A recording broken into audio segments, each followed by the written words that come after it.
Good morning. Welcome to IAASA's Audit Committee Breakfast Briefing. I'll start with an apology.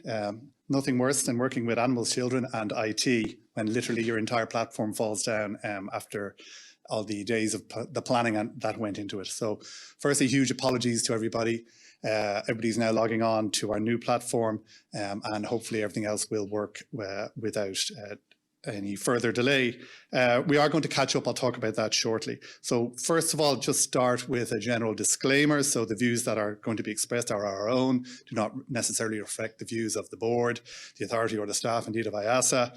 The presentations or extracts thereof may not be published or distributed to any third party without the express permission of IAASA. And this event will be recorded and uploaded to IAASA's website. So that means you are tacitly giving permission for any contributions you make to be recorded and so uploaded. We're also going to make the slides available afterwards as well. One of the things we're hoping to do is to make this an interactive engagement. So we're using an app that a lot of you may be aware of. It's called Slido. Some of you may have the app already on your phones or laptops. For those who don't, you can type sli.do into your browser and that should call up the app for you. The event code that you'll need to type in is hashtag AC Briefing 2020. That's AC Briefing 2020. So I'd ask you to take a note of that now. Anytime you're being asked to answer a poll or insert a question, then you'll need to have that event code. Most of the questions that we're going to be asking you are under the polls, so please use that tab. But obviously, if you want to put in any questions of your own, you can do so as well. So just to get things going, we have a couple of questions to start you off, a few pre-event questions. So the first is what you hope to get from the event. And the second is what areas of audit regulation do you find challenging or you would like to learn more about. So while you're getting the answers into those questions, I'll take you through the agenda and also let you know how we've moved it around a little so that we can get ourselves back on time. So after I finish here, we were going to have my colleague Lisa give you a general overview of IAASA and its functions insofar as they're relevant to the work that audit committees are undertaking. We won't be doing that live, but we will be recording it and streaming it separately when we're uploading the entirety of the morning briefing. So what we're going to move on to then directly is the panel session on the changing role of audit, with a selection of prestigious audit committee chairs and representatives of audit firms. After that, we're going to have a session with my colleague Martin Kelly on the Audit Committee and current regulatory requirements. Then we'll have Tim Volkmann from UI Germany, who will be talking about the Audit Committee through a European lens. And then our final session, Martin will be back on to talk to Stuart Bridges, who's an experienced UK audit chair, about the interactions that they've had with the regulator. And we hope to still get you out in around the same time, around 11:45 or so. So what we might do is, if we have any answers to the first couple of questions that we threw up there in terms of what you hope to get from the event. So looking at those, updating, covering on the expanding role of audit committees. Hopefully you'll get an awful lot of information in relation to that. Technical updates and understanding of IAASA findings. We'll be covering some of that in the uploaded stream separately, and my colleague Martin will be touching on some of that as well. A lot of these really about better understanding and hot regulator topics. As I said, we'll be able to cover an awful lot of these, both in our panel session and in the various other sessions that Martin and Lisa will be running. Not just getting IAASA views, but also more importantly, or at least equally as importantly, the European views as well. And maybe just on that second question, which is the areas that perhaps people are finding challenging. If we can have a look at maybe some of the questions in relation to that. The speed of change of regulation, it is a huge challenge for everybody. And you'll hear about some of the challenges hopefully later on that both the firms and indeed the audit committees themselves are facing and how they're responding to those. I suppose people are talking there about specific areas of regulation. We might touch a little bit on that, but obviously we're trying to cover as much as we can in the session that we have this morning. I see COVID coming up there. We'll try and talk a little bit about COVID, the changing role of the audit committee. That is a huge challenge. And again, hopefully you'll get a better sense of that from this morning's event. So without further ado, I've one further question that I do want you to reflect on. And that question relates to your role, which is, and what we're going to ask you is, despite the level of work that goes into being on an audit committee, are you happy or willing to continue to sit on your audit committee, and would you be willing to join other audit committees? So that's a poll, and we'd ask you to click away on that, and we'll come back to that later in the event.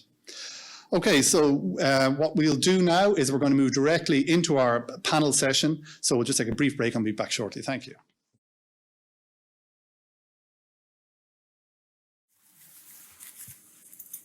Okay, morning, welcome back. So we have our panel session now on the changing role of audit with a number of audit committee chairs and representatives of the audit firms. Again, I want to start with a couple of Slido questions. So the first of those is how do you assess the quality of the audit process? So you might get some answers on that because I'm going to come back to that one quite quickly. The other two we'll come back to later on in the session, and that's for audit committee chairs. The question there is how important are audit fees when tendering for a new auditor? And the third question is what is your view on the 10-year period for audit rotation? So for questions 2 and 3, I think you have a range of options. So we'll be interested to get your views on that. I think that's under the polls tab under Slido. So while you're looking at that, I'd like to introduce the panel that we have here. So on my far left is Emma McDonough, who's Head of Assurance with PwC. Then we have Mary Brennan, who's Audit Committee Chair with FBD Insurance and Risk Chair with Macquarie Capital Ireland. And on my immediate right is Gary Britton. Gary's Audit and Risk Committee Chair at both Cairn Homes and Origin Enterprises. And then to my far right is Tommy Doherty, who's Head of Assurance with Mazars. So we have a wealth of experience from the audit firm perspective with a couple of lifers, if I can put it that way, and equally a huge amount of experience on a range of audit committees, not just currently, but also historically, from the people on my immediate left and my immediate right. Might just come back to see if you have had any answers for that first question in terms of how do you assess the quality of the audit process. I know we'll be talking about that later on in more detail. That there's a range of different ways that one can go about that. What we're hoping to see is that people are also going to make use of the IAASA reports. Hopefully you're all aware now that the IAASA monitoring visits are well up and running, and indeed as from earlier this year we've started publishing the results of those reports. They're available on the IAASA website, and they should play a part, I would emphasize only a part, in your assessment of audit quality. Clearly, as audit committee chairs and members of audit committees, you are going to be very close in terms of overseeing how that audit is carried out on a year-to-year basis. And there is guidance out there, I think, generally as well as to how to do that. But we will hear a little bit about that later on this morning. Okay, so we might maybe move on to the sort of Q&A and the panel session proper. So I think I'd like to just start with maybe a general overview on the changes in international standards and auditing over the past couple of years. And they've really been driven, I suppose, by the 2016 EU Audit Regulation and Directive, which has placed a number of additional requirements on auditors, and especially auditors carrying out audits of public interest entities. Tommy, I might start with you in terms of the impact that has had on the way audits are carried out. Sure. Thanks, Kevin. Maybe before I just start in terms of the impact, it's been 4 years. A lot has happened in that time frame. So maybe just remembering back to the context of EU audit reform. So there were, I suppose, 3 main things that it was there for: improving the quality of financial information, improving audit quality, and also trying to create a more dynamic audit market in terms of choice. And then if we look at some of the main areas in terms of what EU audit reform brought, there's obviously hundreds of FAQs around impact, but the 3 main themes were non-audit services, mandatory rotation, and obviously a new regulator. In terms of non-audit services, I suppose our view would be that it hasn't had a significant impact in terms of the market in Ireland. The 2 that hopefully people are familiar with now are the 70% cap and also the blacklisted services. A couple of the ones that maybe trip people up, particularly if they're moving to the mandatory rotation, are the international conflicts, and also conflicts in the year before appointment as auditor. And that probably links me into mandatory rotation.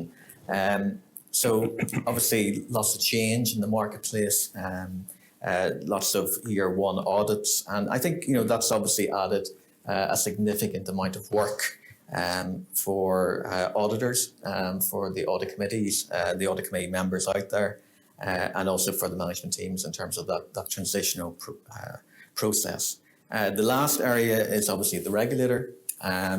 So maybe I'll be careful what I say now, but it's obviously changed dramatically, what the regulation of the market, and particularly the PI audit market. So maybe in terms of our own experience, that involves a couple of visits a year from the regulator at least. It involves, I think often audit committee members aren't aware of this, the level of scrutiny that goes into those audit file reviews. So it can be, 5-6 people for 2 or 3 weeks going through an audit file. So a very high level of scrutiny. So I think from an overall perspective, audits have changed. The quality of audits are improving, and I think to give it, I suppose in terms of the regulator, has very much pushed audit quality up in lights, which is positive. Okay, thanks for that, Tommy. And if I could turn to you, so in that context, if you're communicating with audit committees, what are the sort of key takeaways you would want audit committees and audit committee chairs to take away in respect of the impacts of these changes? Good morning, everybody, and thank you, Kevin, for the opportunity to be here this morning. I first and foremost echo everything Tommy said in terms of structurally what the changes have done from a regulation perspective. But I think when we combine it together, the increased regulation of auditors, but also the underlying changes that are taking place in auditing standards, and we'll talk about that a little bit later in the session.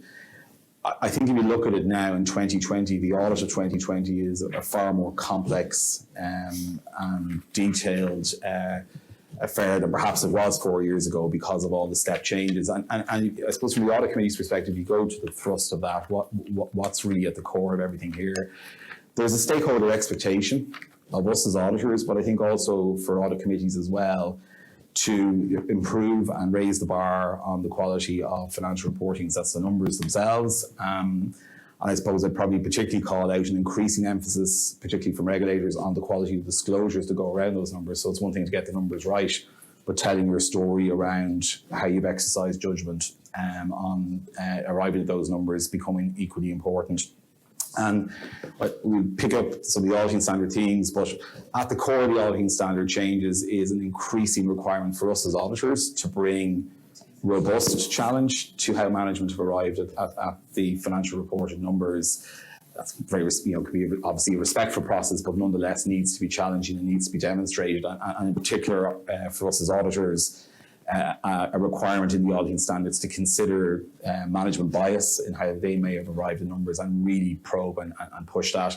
And I think, as we're in a very difficult financial reporting period for this upcoming year end, which I'm sure we'll touch on, the pressure in those judgments will never be greater. So, for us as auditors and for audit committee members, it's, I think, creating that healthy environment at an audit committee where those judgments and estimates are aired out, and that, collectively we're comfortable that we're all arriving at the right outcome from a quality financial reporting perspective.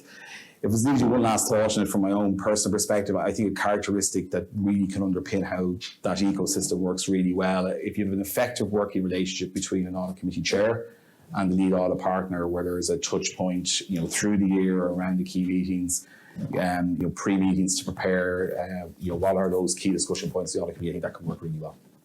Okay, that's great. Thanks, Enda. Speaking of audit committee chairs, I suppose it would be interesting to get the perspective from people who need to find out this information. So I'm pleased that Tommy and Enda were able to quote at length, but I suppose, Mary, from your perspective, from the perspective of committees that you're on, what impact have you seen in terms of the changing requirements? I suppose, how did you become aware of them? How did you even find out that they were happening? Thank you, Kevin, for having me here. I'm delighted to be here today. How I found out about them is interesting because you start out with the external audit planning meetings, right? And they'll explain all about IAASA and the various IASs and ISAs, sorry, okay. And that'll be all laid out. And then you have the networking seminars and webinars. Then you have Chartered Accountants Ireland, the newsletters. Then you have, what you'll have is in a good audit committee, you probably won't have 3 accountants, right? You'll probably have an accountant, a strong cross-functional team. You'll have an accountant, you might have an actuary, and then you're going to have, say, an insurance industry veteran. Right. Or you might have, if it's a leasing company or a bank, you might have an accountant and a banker and an aircraft leasing specialist, right? So they need to understand what we are hearing, right, as far as what is the latest and greatest from the IAASA and from all the standards, all the standards that we have to know about. So basically, if it's IFRS 17 or whatever we're doing at the moment or about to do or planning for. So it's really important that what I do is, and I have done in the past, and I'm not just speaking from my current role, but from all my other roles for the last 20 years, because that's when I first started contributing to audit committees when I was head of internal audit for LAM and observing captains of industry and how they led audit committees. Basically, I would put the IAASA observations on the previous year's financial accounts into the audit committee pack. Okay. Right. I would explain to them that if you don't do it right, you're going to get in the paper. Right. We obviously get letters from IAASA. That happens. Right. We explain disclosures. We improve disclosures. Right. And now what we've seen last week is that IAASA now is going to actually fine firms. Right. And that's fair enough. You know, that's where we're going with it. And, you know, the FRC has been fining firms for years. Right. And very significantly. So that's how I've learned. And not only have I learned, but I've tried to share the learning, right? The other ones were the KPMG Audit Committee Institute, their quarterly newsletter, and most recently IAASA spoke last November in PwC at the Boardroom Centre. Yes. And that was really good. And I think that this is part of that, part of IAASA engaging with us in different ways, which is excellent. Now, the other part of the question, though, was what are the impacts on the audit committee? And, you know, really, obviously, the tendering of the firms, right, is hugely important. And it reduces the risk of the perception, right, that there may be an overly familiar relationship between the external auditors, the audit committee, the chairs, and the client itself, right? It promotes professional skepticism, right? Because you know when you're making a decision that not only are the people around the table going to be examining it, but potentially in a few years' time, completely fresh eyes, and also the rotating audit partner. Yes.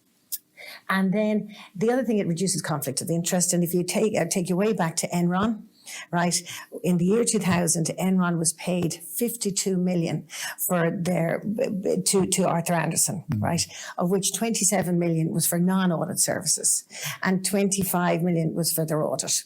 So obviously there is even a perception of a conflict of interest, but, you know, and the last thing, because, you know, everyone is interested in governance now, right, that audit committees, I think, have been working to best practice for a long time. So what the audit regulation and directives are doing now is enshrining in law that we need to operate to best practice. And what that audit committee 2014-2016 regulation is saying is that, just to recap, right, all PIEs need to have an audit committee. The audit committee needs to be composed of independent directors. The independent directors, there needs to have a chair of the audit committee that has to be independent. The audit committee, the members of the audit committee should appoint the audit committee chair, and the board approve that and all of that. And then the non-audit services, the audit committee chair has, and the audit committee itself has more responsibilities now because they need to select the statutory auditor and approve the non-audit services policy and any individual non-audit services. So that's it really. Okay, that's very impressive. Great. Oh, right. Thank you, Mary. Actually, what I might do is I might get another quick Slido question up now again to make sure that people are alive and paying attention. So I think there's a poll that we might be able to pop up, which is how would you rate your knowledge of the requirements of the audit regulation and directive? I'm conscious of the fact that we have a wide range of people who are logged in terms of both professionals and people who I'd expect to know a lot, and maybe then other people for whom this is a learning process. So if that's up on your Slido, I'd ask you to go and click on your sort of level of knowledge there. So 1 meaning you don't know a huge amount, and 5 making you an expert. So if we can just have I'll keep an eye on that, and then maybe turn to Gary if I can, in terms of, I suppose, maybe not just yourself, but maybe more broadly the committees that you're on, and the sort of the level of knowledge perhaps you think that they may have in terms of these new requirements.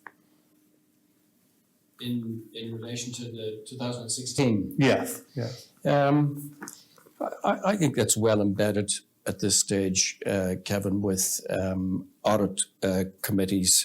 People are actually in the process of the 5-year rotation. Some are already into tenders, the mandatory rotation. So it's not really an issue, in my view, in terms of the knowledge aspect. Certainly there are some challenges in implementing them, but they're largely transitional. Okay. I mean, maybe Mary, if I can ask you, is there any areas that perhaps audit committees have found it difficult to implement in terms of some of the new things that have come in? I don't think the audit committees have found the audit regulation and directive and the various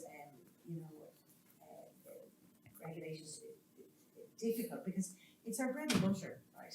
Really.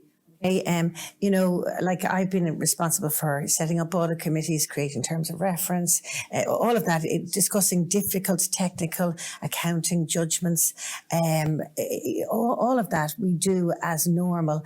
But if I'm to search for an area of regulation that I think is difficult for audit committees, it's the Protected Disclosures Act 2014, right? And, like if you look at it, basically it's it came in 2014. So between June 2014 and July 2015, there was one protected disclosure that was made to the central bank, because you obviously protected disclosures can be made internally and then out externally as well, right? In the year ended 2019, 200 protected disclosures were made to the central bank, right? And this will be work that could come at an audit committee out of the blue in an area that they may be well familiar with, like, internal controls, and in other areas that they may not be that familiar with. So that, and then if you think about it, if that level of protected disclosures is coming in to the regulator, the central bank, how many more have come in that haven't come in? So that is an increasing workload that all the committees need to be aware of. Okay, so really what you're talking about there is it's not just the audit regulation and perhaps the area that IAASA is focusing on. There's just a whole swathe of other responsibilities that audit committees are going to have to look at as well. So that's great. Thanks for that, Mary. We asked the Slido question again at the very start. Sorry, just before we go, I'll first of all get to rate your knowledge of the requirements of the audit directive. So the winner is about average, 3, which is good, but we seem to be erring more on the side of knowing more rather than knowing less, which is good. And hopefully this session this morning will increase people's knowledge of that. Again, if we can go back to maybe the second question we had, which were how important were audit fees when tendering for a new audit. So you had a whole range of different options there. One was price blind tenders, and only 10% of respondents came back with that. Over 75% weight for fee was just 3%. I'm sure some people here would say 3% too many, but the fact that it's there shows that it's still an issue. 32% give it less than 25% weight, and that's sort of somewhere between 25 and 75 is 55% of respondents. So I suppose what we'd expect, but again, good to see that about a third of respondents are putting fees at less than a quarter of the weight that they're applying in terms of that tender process. So Gary, I mean, maybe again turning to you on that whole sort of audit selection process. As an audit committee chair, I mean, what were the key challenges that you've seen in terms of that process? And I suppose, were you aware of the legal obligations that were there at the time? I suppose also, have you considered the impact on the tenderers as well in terms of the, you know, the onerous nature of going through one of these large tender processes? Yeah. Well, we did have an audit tender last year, and it actually went very well. That's the first thing. Now, it is disruptive. It's disruptive in the business, and it takes time to organise, and there is cost involved, and there's cost, and we were very conscious of this, of cost for the tendering firms. And typically, you're going to have 4 or 5 firms tendering. So what we did was we met with the managing partner of each of the tendering firms. We acknowledged upfront that it's disruptive for us, that it is costly for the firms as well. So what we did was we set out a good timetable that was achievable on our end and achievable for the tendering firms. We were fairly specific on what we wanted to see in the tender documents, and we put a cap, which was very welcome from the firms. We put a cap on the number of pages that people put into these documents because, as we've seen in the past, they can grow into telephone directories if you get carried away with them. And we also said we did not want glossy documents. In fact, the most of them ended up as soft copy documents. So that worked well, actually. In our case, we made it absolutely clear that fees were not the driver of this tender. Now, they were absolutely relevant, but not the driver. And in fact, in our own internal discussions, we were quite happy that if we had a preference for one particular firm and they were an outlier in relation to the fees, that we could deal with it. We were also equally conscious that if we got a low ball, that we would want to understand whether that tendering firm understood the scope of the audit. And to be fair, we didn't really encounter any of that in the course of the tender that we went through. For me personally, the key driver in relation to selecting the firm was the quality and the experience of the lead partner and the group team. And that's based on my own experience, because if you get that right, in my view, you'll get the quality that you need in the subsidiary teams around the world. And that has been pretty well proven in what we have seen. And I think the last thing I'd say, and this is to the credit of all the firms that tendered, they delivered pretty well what we asked for, and we could in reality have selected any one of them. Okay. That sounds like a pretty good approach to a tender process, if I can say so. Thanks for that, Yeah. Gary. Tommy, I might just ask you, I suppose, coming from the perspective of Mazars, and Mazars have had some success in recent years, I suppose, in terms of tendering. But I suppose that whole point around time and cost and the effort that firms have to put into these tender processes. I mean, how have you found that experience in recent years? Yes. Time consuming, but a good time consuming. I think actually Gary's template is really helpful because I think obviously audit committees are looking at this maybe for the first time, and to have that type of template is really, really useful. I suppose that the experience, is, and maybe just to share that with people, a tender process can last for up to 2 years, and hundreds of seen your time put into that particular process. So definitely in terms of the time frame, in terms of narrowing the scope a little bit, would definitely help. And I think, particularly if we look at other jurisdictions where we've seen PI audit firms leaving the complex market, I think we really need to focus on that efficient, effective audit tender process to avoid that in Ireland. Okay, that's great. Thanks for that, Tommy. If I could turn to you maybe, Enda, and just around that whole, maybe the fee issue, as I think perhaps from the tender process and those sort of negotiations that can go on with audit committees. Do you think there's a good understanding within audit committees of sort of the fee levels and the cost that goes into running an audit, especially an audit, as you've pointed out, that's probably changed quite significantly over the past few years with developments in standards in auditing? Yeah, thanks, Kevin. It's a great question. I think probably from our experience, I'd say it probably varies. I think there's a natural variance to begin with between fee consideration for an audit committee in the tendering process that Gary's just described versus the annual renewal of the audit cycle. If I was to take the tender process, I think probably your survey respondents probably demonstrates that there is a range of practice on that, from what I probably describe as best practice, which Gary laid out, which is to run the process on the basis of getting a quality audit and then being confident in negotiating to a reasonable fee to deliver that audit.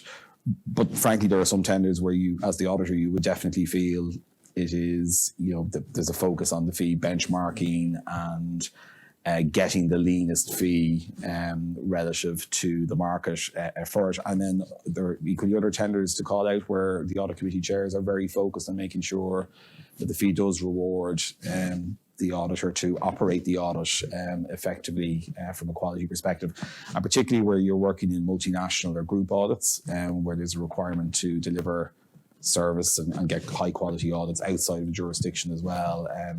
Where audit committee chairs themselves have international experience and recognise the costs in different markets, that can certainly help that process.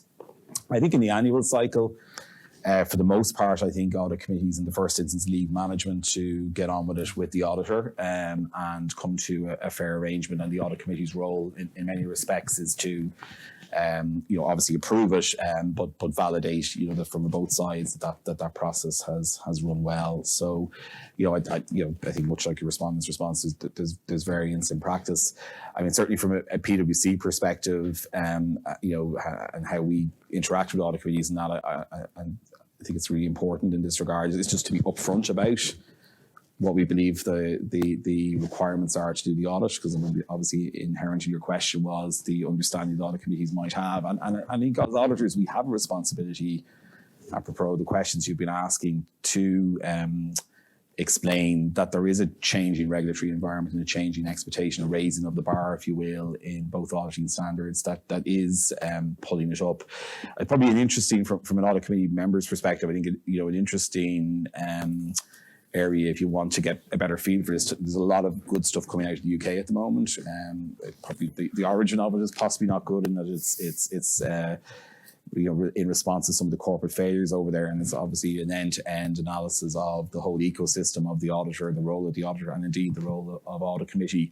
But certainly one of the things that has come out of that is the importance that the audit fee, and I'm not lobbying to increase fees for the avoidance of doubt, but that fees are appropriate to deliver a quality audit. That an indicator sometimes of what can lead to a quality failure is where fees could be too tight or don't support the delivery of a quality audit. And indeed, in the FTSE 100 at the moment, there's evidence that fees are now starting to come up in response to some of the regulatory changes we've talked about. Last comment for me just on fees, just not to drive by it, is obviously inherent in all of this is the role of non-audit fees. I'd probably just echo something Mary said earlier on. I think in many respects the legislation brought in what was already best practice at audit committee level, and I think Irish audit committees have done a very good job over a sustained period of time of making sure that proportionality wasn't out of whack. So to take the Enron example, I don't think we had large examples that in the Irish marketplace in any event, and audit committees had self-regulated to it. So when that legislation came in, Absolutely, there's a compliance piece to it. I think that operates very well. Every company does it slightly different in terms of the pre-approval and managing that, but there's a strong understanding of the importance of the independence of that, both at the audit firm level and I would say at the audit committee as well. Okay, a lot of good stuff there. I think good news maybe in terms of audit committees looking at wider things than just the fee, and a nice template from Gary as well. So thanks for that. One of the things that came up in our Slido survey was COVID-19. So I suppose, Mary, perhaps if I could turn to you on this one, and just in terms of the effect that COVID-19 has had on the work of audit committees. So, in terms of this year and the upcoming year end and the audits and everything that's going to be happening, a very busy period facing us all. And what do you think are the key challenges that audit committees are going to face in the context of COVID? Thanks, Kevin. In the first instance, if I can look at it from the lens of the company, so companies are experiencing risks that they have only dreamed up of in severe stress testing scenarios. So we have a pandemic at the moment with deaths of 900,000 people. We have a recession in Ireland in the last week, and we also have a recession in the UK, and both slipped into recession with bigger slumps than actually happened in 2008. The slump in the UK from April to June was over 20%. The slump in Ireland was 6% most recently, compared to the quarter of the previous into 2019. So then we have Brexit and all that's going on in Brexit this week as well. It's unbelievable. So basically there's a lot of uncertainty out there. Okay, so how does the audit committee deal with that? Well, we have to think about all the people that interact with us. So you've got the finance teams. So the finance teams have got so much more work to do, right? They're checking their actuals, but they're also looking at forecasts and budgets. They're looking at going concern for the external auditors. And every company is pretty much, they're looking at their management of estimates, their measurement, of estimates and how things have changed. And they're looking at increasing interaction with the regulators, right? And they're looking at dividends, and they're looking at everything. So that's the finance team. So we have to be cognizant of that, right? Their workload has hugely increased, right? The workload of the internal auditors have increased because they're changing their audit plans. They're looking at new risks, the risks of cyber risks, the risks of remote working. They're looking at refunds, processes that were not of as high a scale, were not needed to be as of high scale as they are now, right? For example, all the refunds that Ryanair has had to process, for example. So audit committees will want to know, are those processes being carried out accurately and with proper internal controls? You've got the CROs working on improved risk disclosures, right, and emerging risks. You've got everybody doing more work. The external auditors, right, have so much more work to do now, right, on going concern and estimates and management bias and all of those things. So basically, our challenge as an audit committee is to keep the show on the road, right? To work as efficiently and effectively with everybody, right? To deliver, right? What our role is make sure that there's good financial reporting, good disclosures, good internal controls. It's really all of that, making sure it's all hanging together and working. That's quite a checklist, pretty intimidating to-do list for you over the next few months. Thanks for that, Mary. I suppose maybe I could turn to you, Tommy, on this and the impact of COVID-19 on the work of auditors. I mean, people are used to the auditors turning up on site. I mean, you're talking about basic challenges like from there on. I mean, could you give a sense of some of the sorts of challenges, the practical challenges that auditors are facing in their work with COVID? Yeah, happy to. I think Mary's captured it, very succinctly in terms of, the workload has increased significantly. And, if I think about our own team, it's great in terms of, pride in them. in terms of delivering, the service levels in very difficult circumstances. But I suppose the way we've looked at it is in two ways, and we've split it actually in terms of practical and technical. And from a practical perspective, as you point out, that face-to-face interaction that we know very well with our clients just isn't happening in the same way. But it's and that's probably core to the solution as well in terms of communication. And so it's communication through means like today with the team in terms of their connection, because obviously we've got senior members of the team, junior members of the team, them working together, and then we've got the interaction with the client, and again creating that virtual way of working has actually it is actually working very well. And then again with the other layer in terms of the audit committees, staying connected to them via these medium. I think on the technical side, I think Mary captured it very well as well in terms of a couple of the key challenges that we see, and it's those forward-looking parts, going concern, valuation, that side of it, where you're looking forward in very uncertain times, and so that's what management are trying to achieve, and then that's what we are trying to review and challenge as well. The other part on the technical side, probably worthy of mention in terms of the audience, is around fraud risk. And when you change environments, there's a heightened fraud risk. So definitely in terms of the control environment changes, financial impact changes in terms of companies and individuals, and then also this detachment that we're seeing in terms of detachment from the company and the control environment. I think that's definitely something that audit committees should think about in terms of their agenda for the year ahead. Okay, that's great. Thanks, Tommy. Enda, would you have anything maybe to add to that in terms of the challenges for audit, challenges maybe in terms of your engagement with audit committees, that sort of thing? Yeah, I think Mary and Tommy have perfectly summed up probably the really big issues. I mean, if I was to add two things, the first would be to say, I think collectively with the management teams in your companies, we need to recognize this is an extraordinary year-end cycle that we're heading into. On their own, the issues from a technical perspective are big, but then there's the operational issues and challenges that the companies will have themselves and we will have as auditors. So, one takeaway I'd leave with you on that is I do think it's really important that year-end reporting timetables this year, are build in flexibility and consider the risk to those timetables of actually being able to get everything done. I suppose over time we're used to having a committed earnings release date and everything just happens for that. We don't know what we're facing into in January, February in terms of government restrictions, etc., etc. So I suppose preparing for the worst that might happen and planning that ahead, and I think from an auditor's perspective, working with management, trying to bring as much forward into periods where it's effective to do so is probably a smart move. Mary mentioned something I think it's super important, and that's disclosure in this period. I think, Kevin, you will know as a regulator that all of us will be judged with the benefit of hindsight when this is done in terms of the financial reports that are produced in this period. And it is unprecedented times with lots of uncertainty, and we have to land on judgments, and management have to land on their own judgments. We as auditors have to get through them and audit them.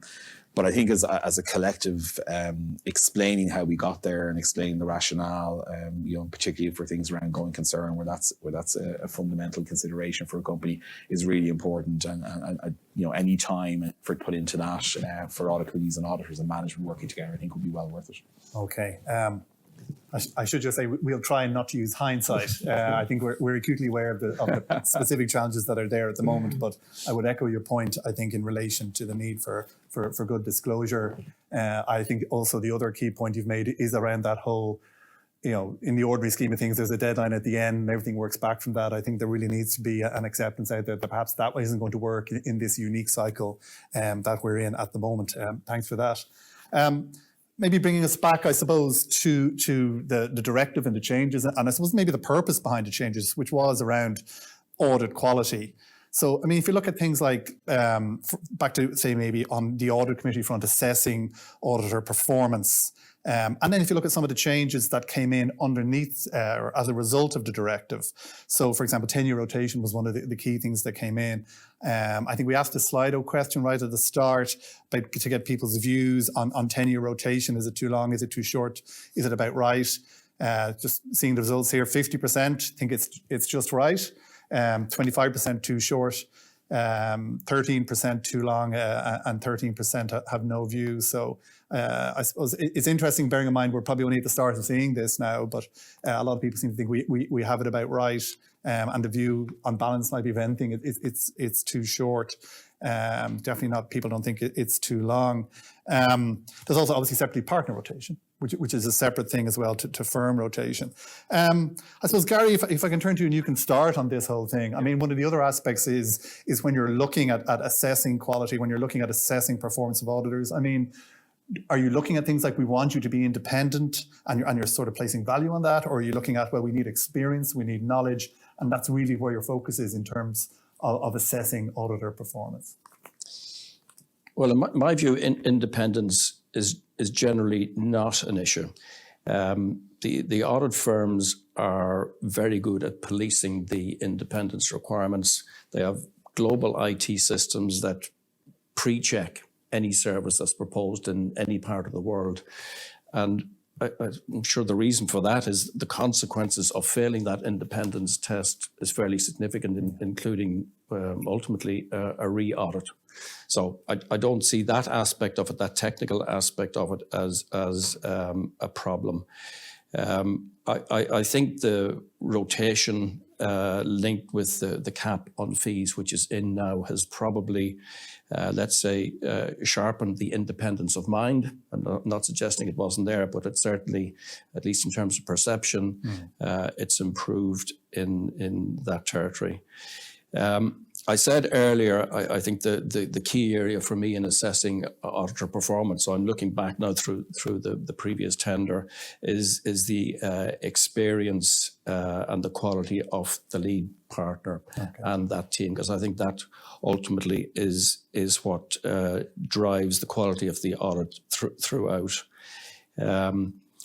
Talking, I suppose, to other INEDs, Kevin, that's I think what they want in a lead partner in particular is somebody who calls it as it is, just as straight up and calls it.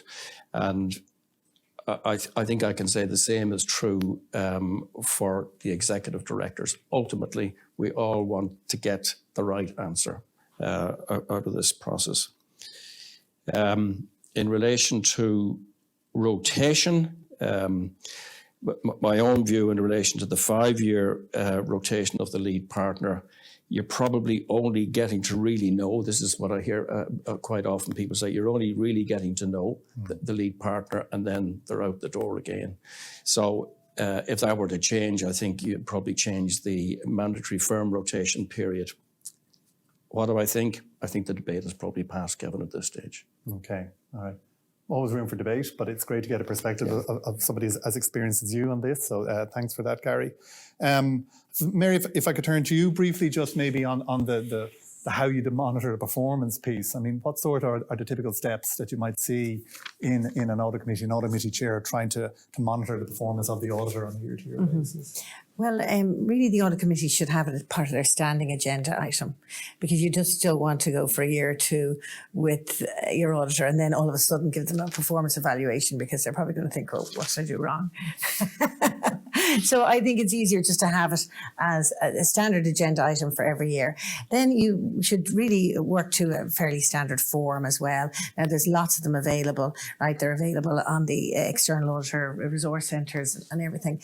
And they'll cover everything from, your perception of the auditor's understanding of your business, right, to the competence of the team, to the level of resources that they supplied, to the quality of the communications, to the meeting of the deadlines. So that, it is important that these questions are asked and answered. And the questionnaire should go to probably your CEO and your CFO, your head of internal audit, your audit committee.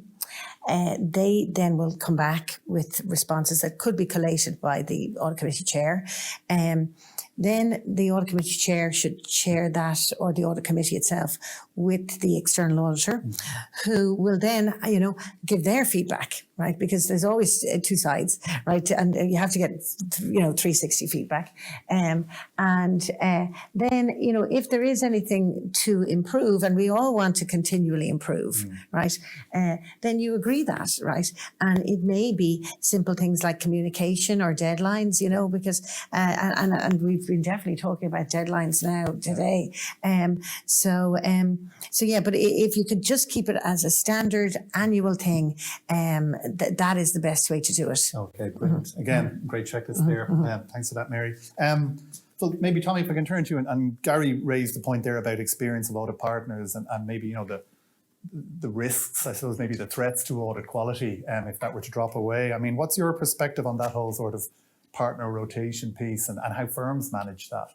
Yeah, and I think there's two dimensions to it. I think in terms of, as I said earlier, there have been a lot of rotations this year, and that's probably the most challenging part, of changing auditor completely, because we can build knowledge, through the process then for the other partner to take over. But some of the things in terms of, from the firm perspective that really work, and I think audit committees, probably worthwhile encouraging, their new auditor to do. And this is when we plan ahead, the audit rotation process. So those are, shadowing in the last year has worked, I think, really well, particularly on large, complex engagements. What's also, I think, is the review of prior year files, the really extensive review of them. So you're gaining that knowledge that's been built up over a number of years. And then the final one, and, I think it's key to a lot of things we do, is the senior people, the very senior people, the lead partner being involved in that transition and that passing on of knowledge throughout that process. Okay, yeah. All with a cost, no doubt, as well, which has to be borne too. So, There's a cost. Yeah. There's an investment. I think we all take it in year one. I'm talking about, the audit firms take that investment, the audit committees, the management, because, they're looking out in terms of, hopefully a 10-year relationship. And it's really key to start that in the right footing. Okay, that's great. And I mean, we're a few years into it now. I mean, do you have anything to add in terms of, the wider impact of this and audit rotation and, what the EU are trying to achieve with all of these changes? Do you think they've had an impact yet? Yeah, I think it's probably, frankly, too early to say, Kevin. I think we're still in a period where, a significant number of corporates have rotated their auditor, but there are still, on the transition rules, there are still a bunch that happen around now, and then another threshold around 2023. So I think, like anything, I think we need to give it time. Your respondents have voted, and 50% saying 10 years is probably just about right. And I think it is where we are now, and we just need to let that regulatory environment bed in, and see, does it have the intended consequence.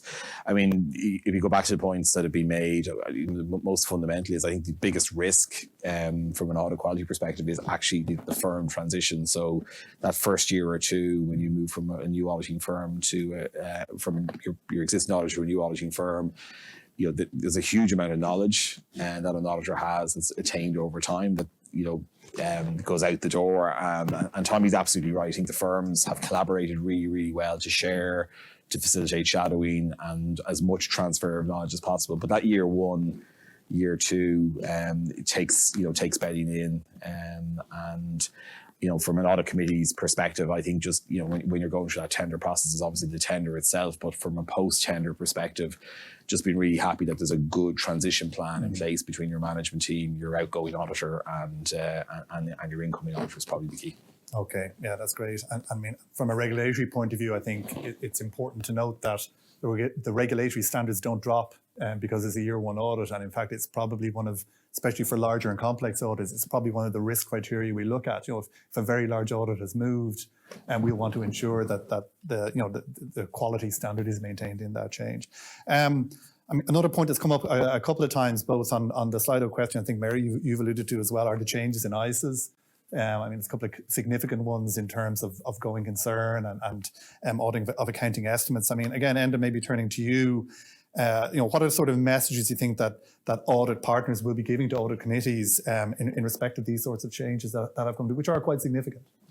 They are indeed, and I'll probably preface this and say I won't turn this into a technical session. I don't think people would thank me, nor do I have the time. But you've said it yourself there, Kevin. There are two very significant audit standard changes coming in, and if I refer back to maybe my remarks in one of the opening questions, what we're seeing here collectively as auditors and for audit committee members is a raising of the bar.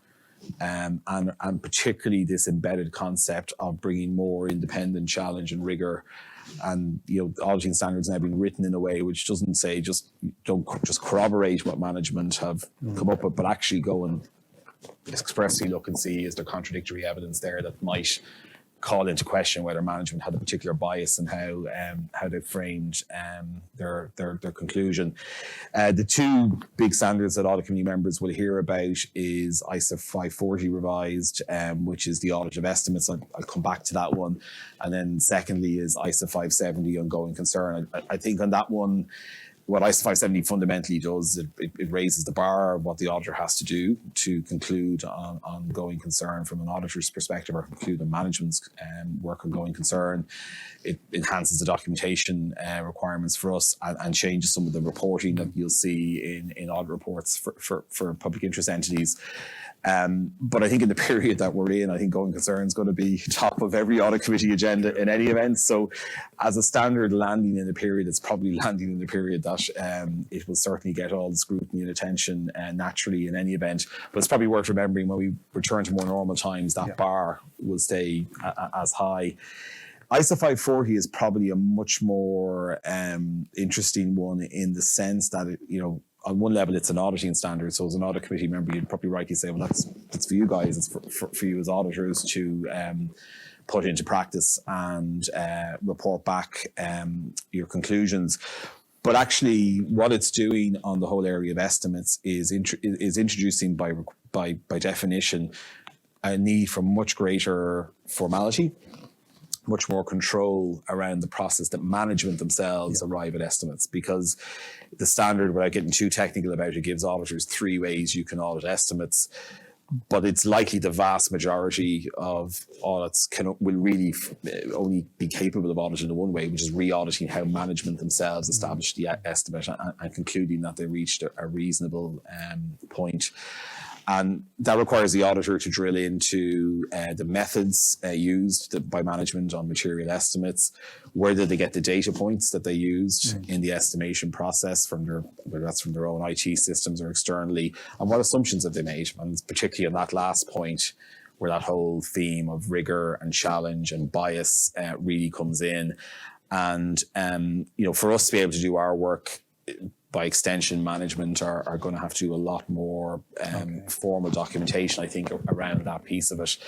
And I suppose if I go back to that theme from the start about auditors and audit committees working together, it's both us, I think, to be satisfied as we come through that process that we have independently considered that the estimates that are being arrived at in the financial statements are reasonable, they're balanced, they're not excessively ambitious or indeed excessively prudent all the time, because one end of the spectrum is not any better than the other if it's a latent bias one way or other. So I think that's going to be a big area of challenge, and for a year for that standard to come in, where there's probably never been more difficult period for estimates, going back to the COVID discussion, that's going to be a pretty challenging one. So I think audit committees can expect to hear plenty on it. And going back to my point on timetabling, I think just build in the time for it.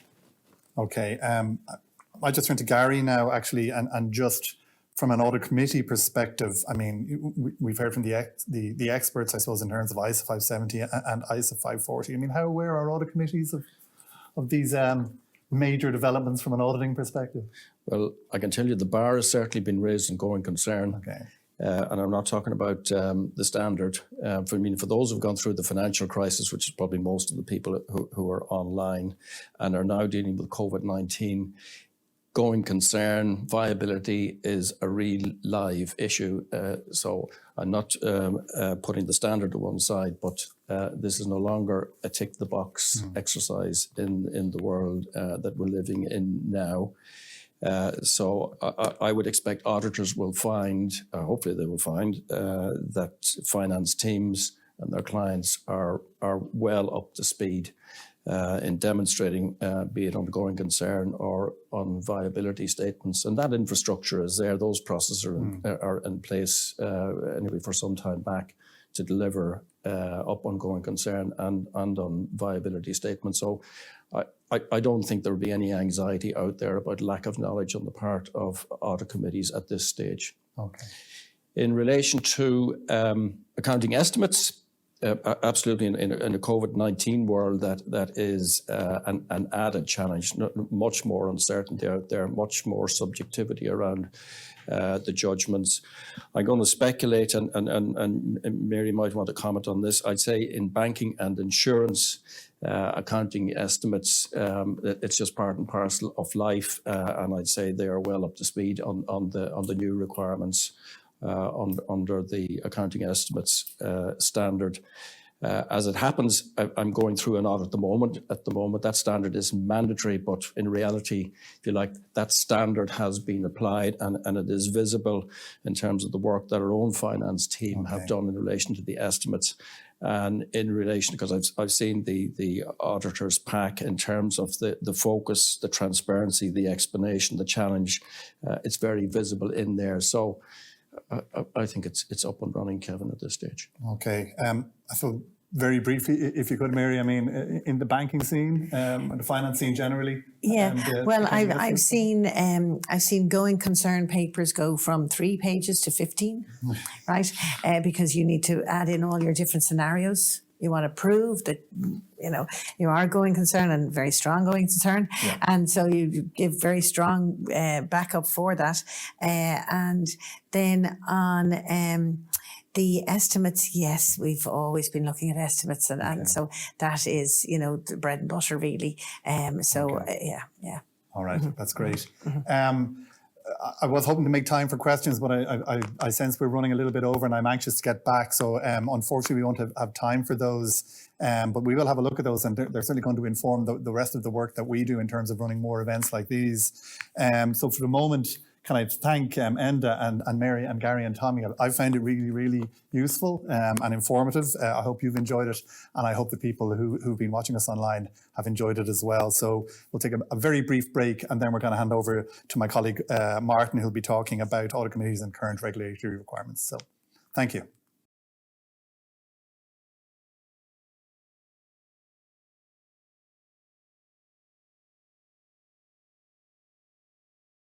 Welcome back and good morning, everyone, again. Thank you, Kevin, for the previous session. My day-to-day job is focused on the performance of audit inspections of public interest entities. I'm also involved in audit regulation at a European level, where I chair a CEAOB subgroup on monitoring developments in the audit market across Europe. The CEAOB, or Committee of European Audit Oversight Bodies, is the main grouping of audit regulators across Europe. There is extensive engagement around audit inspections, auditing standards, market monitoring, third country auditors, and enforcement. The culmination of the work of the market monitoring subgroup is an European Commission report that is produced every 3 years, which takes a snapshot of the PI audit market in terms of market concentration, audit revenues, other audit firm revenue streams. But we also look at audit quality indicators and what I'm here to talk to you today about, assessment of the performance of audit committees. So to start the session, I have some Slido questions for you. There is as follows. The first is, how often do you meet with management or the CFO in relation to risk management or internal controls? Number two, if you have or have you gone through an audit tender process in the last 3 years? And finally, how often do you meet the auditors during each audit? Can I ask you to respond to these questions, and we'll look at the responses in some detail later on in the session. So, current requirements for audit committees. I'll start again just by going into a little bit more detail on the CEOB. It's composed of representatives of national oversight bodies of the EU, so the national competent authorities, which are in every member state, the European Securities and Markets Authority, ESMA, and a number of observers. The work of the Market Monitoring Subgroup is primarily driven by the requirements of Article 27.1 of the Audit Regulation, where we're required to assess a number of areas, but one of those areas includes the performance of audit committees. Given the varying degrees of regulation of audit committees across the member states, it was decided to create a questionnaire and sent it out to audit committees across Europe. The questionnaire set out all of the requirements contained in both the audit regulation and the directive relating to audit committees and formulated them into a series of questions. 2,770 questionnaires were sent out and just under 1,700 responses received back from 26 of the then 28 member states. So, what are the key requirements? The questionnaire was divided into the following sections, each being a set of requirements: audit committee composition and skills, interaction with the administrative or supervisory body, in Ireland, the board, independence including the prior approval of permitted non-audit services, the auditor selection process, oversight of the audit function, oversight of the financial reporting process, and lastly, oversight of internal quality control and risk management systems. The questionnaire responses were split out between the following industry types. As you can see in the graph, financial services makes up the lion's share of the population with 977 responses received from this sector. But other industry types such as manufacturing, energy, and IT were also surveyed. The next slide shows a table which is a high-level summary of the findings of the questionnaire. Given that the questionnaire was completed by audit committee chairs, it is essentially a self-assessment, and as such, a certain level of care must be taken when interpreting the data. It should be noted that no additional work was performed to corroborate the responses given. The audit committee responses to the questions posed are, to a certain extent, a measure of their compliance or non-compliance with legal requirements. So we have to examine the data in that context. Any findings or conclusions must also be viewed in that context. What we can see from the slide or from the table is there is a potential lack of understanding amongst certain audit committees around the requirements of audit tenders. For the other areas listed, we did not see the same level of non-application of requirements. So to the questionnaire itself, for ease, I will call out the main requirements of each section before we look at the results from the questionnaire. The first section is audit committee composition and interaction. The key requirements being one member of the committee to have competence in accounting and or auditing, members as a whole to have experience relevant to the sector in which the audited entity is operating, a majority of independent members to compose the audit committee. The requirement to inform the board of the outcome of the audit. The requirement to explain how the statutory audit contributed to the integrity of financial reporting. And lastly, to explain the role of the audit committee in the process. So I think we'll move to our first Slido question. How often do you meet with management? So it's a very clear winner there. Over 60% of audit committees met more than 4 times with management. 30% met quarterly, and then we move right down. So I suppose no surprises there in terms of the level of engagement that you would see with audit committees and management. In relation to the European results, we can see there that the chart indicates the number of meetings held. 5% of audit committees did not have a meeting with the board, whereas 62% of audit committees, irrespective of the size or sector, had meetings with the board 4 or more times during the reference period. Also to note, there was a large degree of compliance with the requirements set out in the previous slide, which was in respect of independence, relevant experience, and relevant communications with the board. So we saw a general degree of compliance in so much as we can surmise that. The next section looks at non-audit services, the key requirements being the requirement to monitor the amount of fees paid to the statutory auditor in order to ensure future compliance with the permitted non-audit services fee cap of 70%, the requirement to review and monitor the independence of the statutory auditors, particularly in respect of non-audit services. The next point there is actually an auditor requirement, but I think an important step in the non-audit service approval process, the requirement to discuss with the audit committee the threats to auditor independence and the safeguards applied. And lastly, then, the requirement to approve non-audit service requests. So we can see in this chart, when asked whether audit committees monitored the amount of fees paid to the statutory auditor or audit firm in order to ensure future compliance with the permitted non-audit services fee cap of 70%. In so much as we can surmise, there appears to be a large degree of compliance. However, as you can see, 4% of those surveys did not monitor the fees paid to the statutory auditor. The next slide, the chart shows the number of auditors that submitted tenders for the provision of non-audit services. 54% of the respondents stated that the statutory auditors or audit firms submitted tenders for the provision of non-audit services. In 92% of the cases, the audit committee examined those services before their performance by the audit firm. The remaining 8% of audit committee respondents who stated that the requests for provision of non-audit services were not examined by the audit committee. Now, this may be indicative of a breach in the regulation, or could refer to the practice, the common practice for pre-approving non-audit services. Regardless of the rationale for non-examination of requests for non-audit services, it does not absolve audit committees of their obligations around approval of non-audit services and to avoid any potential threats to independence. After examination of the services proposed, only 4% of audit committees withheld approval of the provision of those services. So we'll move on to back to Slido now, and this is the question is in relation to auditor selection. So have you gone through the tender process in the last 3 years? Quite a large number of you have. 78% have said that they've gone through, 22% not going through.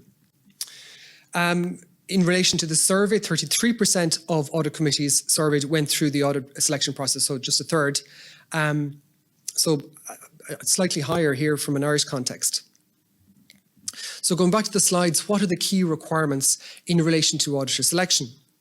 To assume responsibility with regard to the selection procedure of the statutory auditor, to ensure that there is transparent and non-discriminatory selection criteria. The criteria should not preclude firms with less than 15% of PI statutory audit fee income of a member state to tender. There should be sufficient information in the tender to allow the invited statutory auditor to understand the business of the entity. The requirement is there to validate the report prepared by the entity on the conclusion of the selection procedure, to identify 2 candidates with a preference for one, and to be able to demonstrate that the selection procedure was conducted in a fair manner. So I'll just talk a little bit more about what do I mean by transparent and non-discriminatory selection criteria. You could look at the quality of service provided by the auditor, the academic and professional experience, as well as the technical knowledge and competence of the statutory auditor and the audit team. You could look at independence, objectivity, professional skepticism.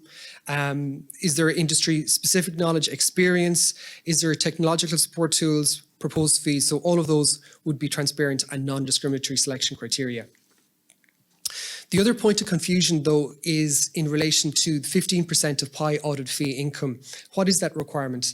So the regulation states that the tender process allows for the participation in the selection procedure of firms that have received less than 15% of the total audit fees from public interest entities in the member state concerned in the previous calendar year.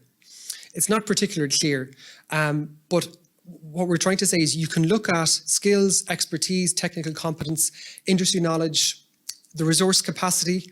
You could also look at whether the network has sufficient geographical coverage for the audit work that is relevant to the engagement. It does not mean that you can make a selection criterion based only on PI audit fee income of the firm. And it definitely does not mean that you can have Big Four only clauses in the tender documents. Also of note, when asked if the audit committee identified in its recommendations to the administrative or supervisory body, the board, in the case of Ireland, at least 2 candidates for appointment, only 58% indicated that they had done so. So begs the question, what did the other 44% do? For those who organised a tender, 16% issued an invitation to tender to only one audit firm, which is not technically in compliance with the audit regulation, given that Article 16.2 of the regulation requires that at least 2 candidates be invited to participate in the tender process. There may be extenuating circumstances as to why only one invitation was issued, such as a lack of suitable candidates. The situation also raises questions around a potential lack of competition in the market, but in this case, it fell outside the scope of the analysis, so we haven't really commented on that. What is also interesting is the high correlation between the number of audit firms invited to tender and the number of audit firms that finally submitted a tender following the tendering exercise. The response rate of auditors submitting tenders decreased when the number of audit firms invited increased. So that was quite interesting. Lastly, 75% of PIs that proceeded to tender during the reference period invited between 2 and 7 audit firms to participate. We see in media reports as well at the moment, and again going back to the conversation that we in the panel session, firms tend not to tender if they think there isn't a chance of getting an audit. So audit committees should be cognizant of that fact and in the number of tenders that they will issue to firms.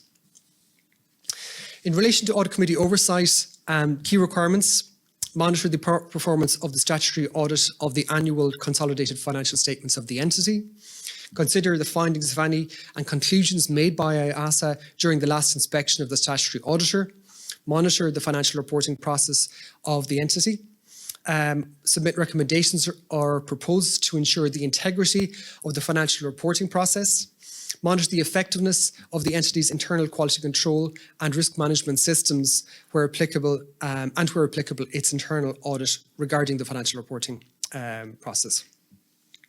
So we'll move now just to the last slide of question. How often do you meet with the auditors?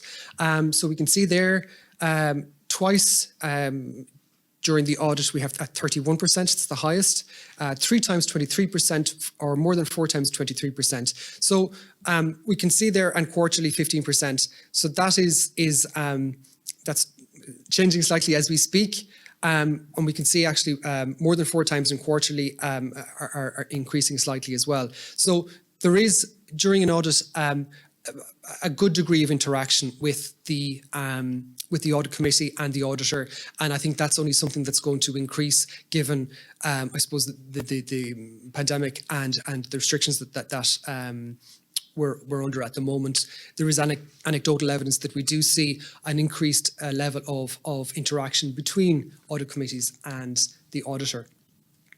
Going back to the slides, for the period under review, the vast majority of audit committees stated that they monitored the financial reporting process and the effectiveness of the entity's internal quality control and risk management systems. In relation to interaction with the audit committees, we can see there that 41% met with the auditor 4 times or more than 4 times during the period. Only 48% of the audit committees submitted recommendations or proposals to ensure the integrity of the financial reporting process. This is not necessarily indicative of an underlying issue, with some audit committees stating that there was no recommendations to be brought forward in respect of the integrity of the financial reporting process. 85% of audit committees monitor the effectiveness of the entity's internal quality control and risk management systems, and where applicable, its internal audit function regarding financial reporting. So what does all this mean from an Irish context? I suppose by and large, the results indicate there's no, it's very much aligned with the European questionnaire results, with no significant findings in the following areas: audit committee composition, interactions with the board, non-audit service approvals, audit oversight, and oversight of internal QC or quality control and risk management systems. Again, though similar to the European results, there were questions raised on the auditor selection process and how the process was carried out from an Irish perspective. So in so much as we can infer from the results, to summarise, there is a broad understanding of the requirements. The auditor selection process is an area where audit committees should be fully aware of the requirements, but not inadvertently breach regulation because of, for example, improper selection criteria. The authority welcomes any questions from audit committees in relation to audit quality, but equally we're open to suggestions for ways to improve the interaction between the regulator and audit committee. I'll go into more detail in the last session, how practical ways that we can achieve this. Before I finish, we will be undertaking another audit committee survey in 2020, 2021, this time to look at the topic of audit materiality. This is another CEOB survey, which will look at the concept of materiality, with one of the focus areas being how materiality is discussed and understood within audit committees. So we will only be sending it to PIEs, or public interest entities, that have constituted an audit committee, and not where the board is performing the functions of the audit committee. So I would ask you, if you are selected, to please complete the short survey, the questionnaire, so that we have as high a response rate as possible. Now, again, in the interest of time, we can go to questions. I'm not sure if we have actually. I think we'll probably leave the questions again. We'll go through the questions afterwards. If there's any specific questions, we can put that up on the site as well. But I think because we started late, we'll go straight on to our next session. So thank you very much for your time. And I'm going to welcome Lisa to the floor for the next session just in a few moments. Thank you.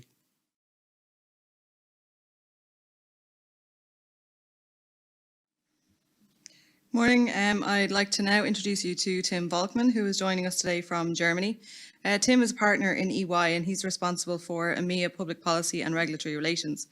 So that means that Tim coordinates the relationships with the key regulators of EY member firms. And this is a role, obviously, that Tim is particularly suited to, given that he was previously the head of the German audit regulator and was very heavily involved in all of the audit regulatory forums. So today, Tim is going to give us some European perspectives on the role and performance of audit committees. And we're not too far behind now, so certainly if you do have any questions for Tim, do please pop them on the Slido and we'll come to those at the end. I'll hand you over to Tim now. Thank you. Thank you. Thank you, Lisa, for the introduction and for the kind words. And warm welcome from sunny Berlin.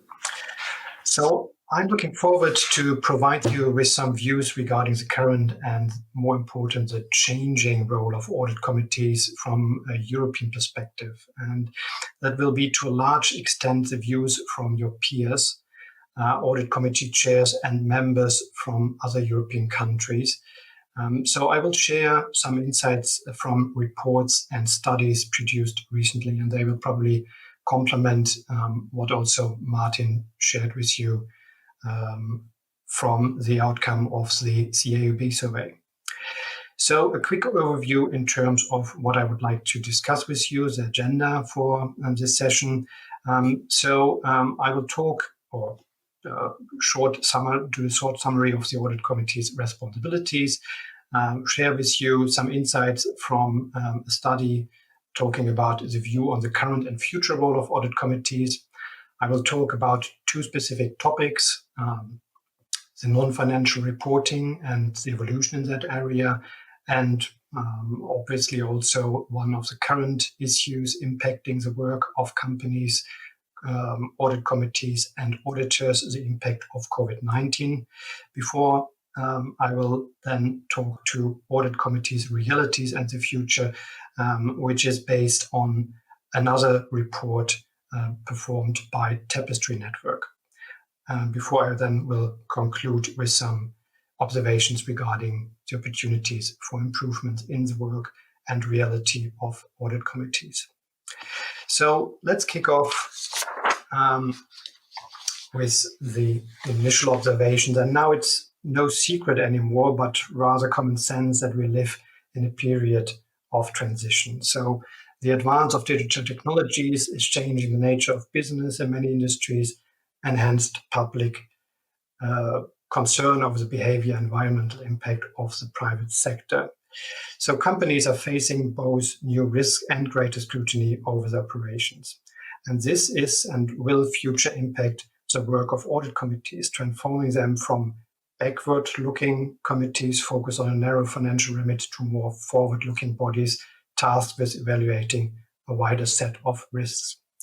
As mentioned before, I will talk to you about two studies. One has been produced by EY and is based on 20 discussions conducted together with Oxford Analytics and audit committee members in selected countries: France, Germany, Italy, the Netherlands, Sweden, and the UK.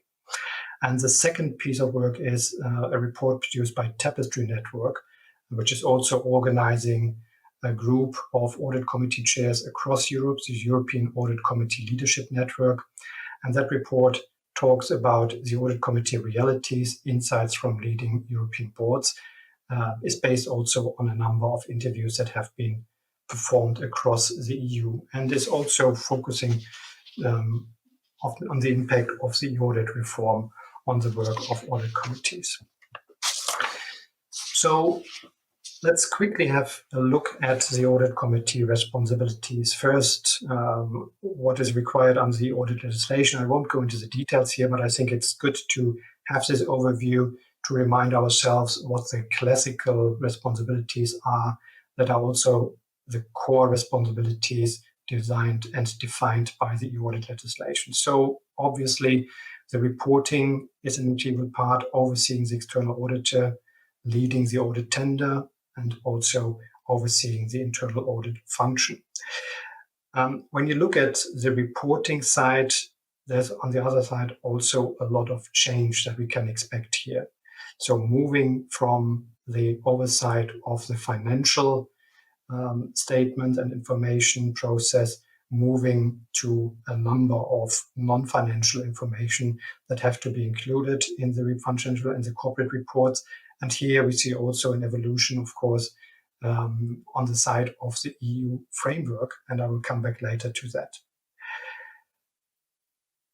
On this slide, you see a number of responsibilities deriving from governance codes, company laws, or practice. And here I would like to emphasize especially those on the left side. It was also already mentioned during the panel discussion, strong focus and a shifting focus of the work of audit committees to issues like risk management, compliance, and last but not least, cybersecurity.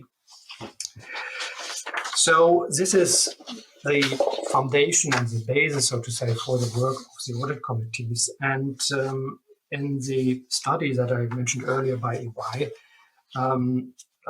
we took a closer look on what the impact is and what the realities are of audit committees across countries. And if you move to the next slide, the key question is how audit committees manage these responsibilities. And here I would like to share, as I said, some observations from the EU study, the EY study on the content and the content of that study. So with differing national board structures, including 1- and 2-tier boards and variations in size and rates of activity, audit committees in Europe both look and feel different from each other. These divides are most clear in the breadth of role taken by audit committees, with some audit committees already having accepted a broader set of responsibilities, and others remaining focused on their traditional activities. For instance, audit committees in the Netherlands appear to have a larger remit in terms of competencies, as they are asked to evaluate risk over a long-term time horizon and in external parts of the firm's operating environment, making them more naturally concerned with non-financial risks. This is a contrast with audit committees such as those in Switzerland or also in the UK, which have a narrow focus on company financials, related risk and internal controls, staying heavily focused on the traditional work of an audit committee and external auditor supervision. This divide in outlook between a narrow definition of the role and more expansive one sets the tone of how audit committees view the evolution of their role, the skill set that is required as well, and how to engage with less defined tasks. So despite these structural differences, there are established norms in how audit committees engage with important internal and external stakeholders. So let's have a look at the relationship specifically with management, internal and external audit. While some audit committee members, particularly in two-tier board structures such as Germany, view the role and that of the board toward management as mainly supervising the execution of company strategy and policies, other European audit committees, according to the study, generally view their role as multifaceted and requiring different approaches depending on the circumstances and what is being discussed. Most audit committees understand their role as being a collaborative or consultative partner with management on the setting of strategy and objectives such as risk control frameworks and thresholds, and then a supervisory one when it comes to the execution of the resulting plans. Similarly, while there is some difference over the amount of controls audit committees in Europe exert over the internal audit function in two-tier board systems, such as those in Germany and Italy, due to legal restrictions, there is general consensus around the best practice of direct control over the two audit functions and internal controls by the audit committee, with the committee representing the most important stakeholder for both audit functions. Now, therefore, when it comes to the traditional task of overseeing the internal audit and controls process as well as the external audit, review of company accounts, the interviews conducted for this project show that audit committees, regardless of the system, take a relatively uniform approach to both those relationships and their responsibilities. Now, let's talk a bit about the external stakeholders, because that's also an increasingly important group, given also the expectations that they have with regard to the role of audit committees. There's broad consensus amongst the audit committees community in how to engage with key external groups, particularly investors and relevant regulators. For the investor community, audit committees remain silent, despite being perhaps the most visible committee in any board structure. They sometimes have to leave engagement to management based on regulatory responsibilities, despite the external-facing nature of their work and the evident stakeholder interest in final accounts. Formal contact with regulators was also almost universally shunned at the company level, with audit committees relying on informal discussions between audit committee chairs and regulatory bodies to articulate their views. There's also some reliance on larger groups, such as the group of audit committee chairs of the DAX 30 companies in Germany, or like on a European level, the group ICODA, which represents directors across Europe. Now, while audit committees across Europe find themselves approaching and supervising key internal and external stakeholders in a similar fashion in areas where their tasks are less closely defined, such as fulfilling the audit directive and regulation, significant differences emerge. While no clear national divide appears to exist between the outlooks taken by audit committees on the EU audit reform, the different means they use to address it, either an input or an outcome-based approach, serve as a clear indicator of a difference in perspective amongst audit committees in Europe. Those concentrating on outcomes are monitoring the outcome of the overall audit process to ensure the integrity of the financial reporting process, while those following an input-based process will hold extensive discussions with the external auditor prior to the commencement of the audit. What that means is, especially with regard to the input-oriented approach, the audit committees at the beginning of the whole audit process has a conversation with the auditor, talking about the issues that they see and that they would like the auditor to specifically look at. And then at the end, they examine to what extent the auditor has covered these particular issues. So discussions with the audit committees across Europe revealed also two perspectives are used to frame the audit committee's agenda on that. So one that is more technical, focusing on current business issues, on newly enforced legislation, and another one that is concerned with emerging trends and issues that could develop over a longer time horizon. So it is here where the breadth or narrowness of an audit committee's remit serves as the main differentiating factor and not structural differences such as a one-tier or two-tier board structure. Such traits, such as the responsibility of Dutch audit committees to consider cyber risks that are not yet present, while audit committees and systems with a narrow set of responsibilities, such as the UK and Italy, are focused solidly on solving technical issues related to changes in regulation, merger and acquisition activities, or other firm-specific tasks. Firms in France and Germany straddle this divide, oscillating between the two approaches. Now, I would like to talk to you about two topics that are relevant here. One event impacting the current business, which is COVID-19, and one that is about an emerging trend, which is what I mentioned earlier, the move from or the evolution of corporate reporting. And let's have a look specifically at the evolution of non-financial reporting, because here we see an important initiative of the European Commission as part of a wider strategy that they have. And that is specifically linked also to the European Green Deal and also the thinking around the European Commission on sustainable finance. So what the Commission has launched earlier this year is a consultation about a review of the non-financial reporting directive. And by the end of this year, we expect by the Commission already some proposals on changes to the directive. What they will look like, I think that still needs to be seen, but I think there are some key elements and important things that have to be considered. One is the standard setting process itself, and also the idea of probably moving to some sort of an EU framework and standards for non-financial reporting.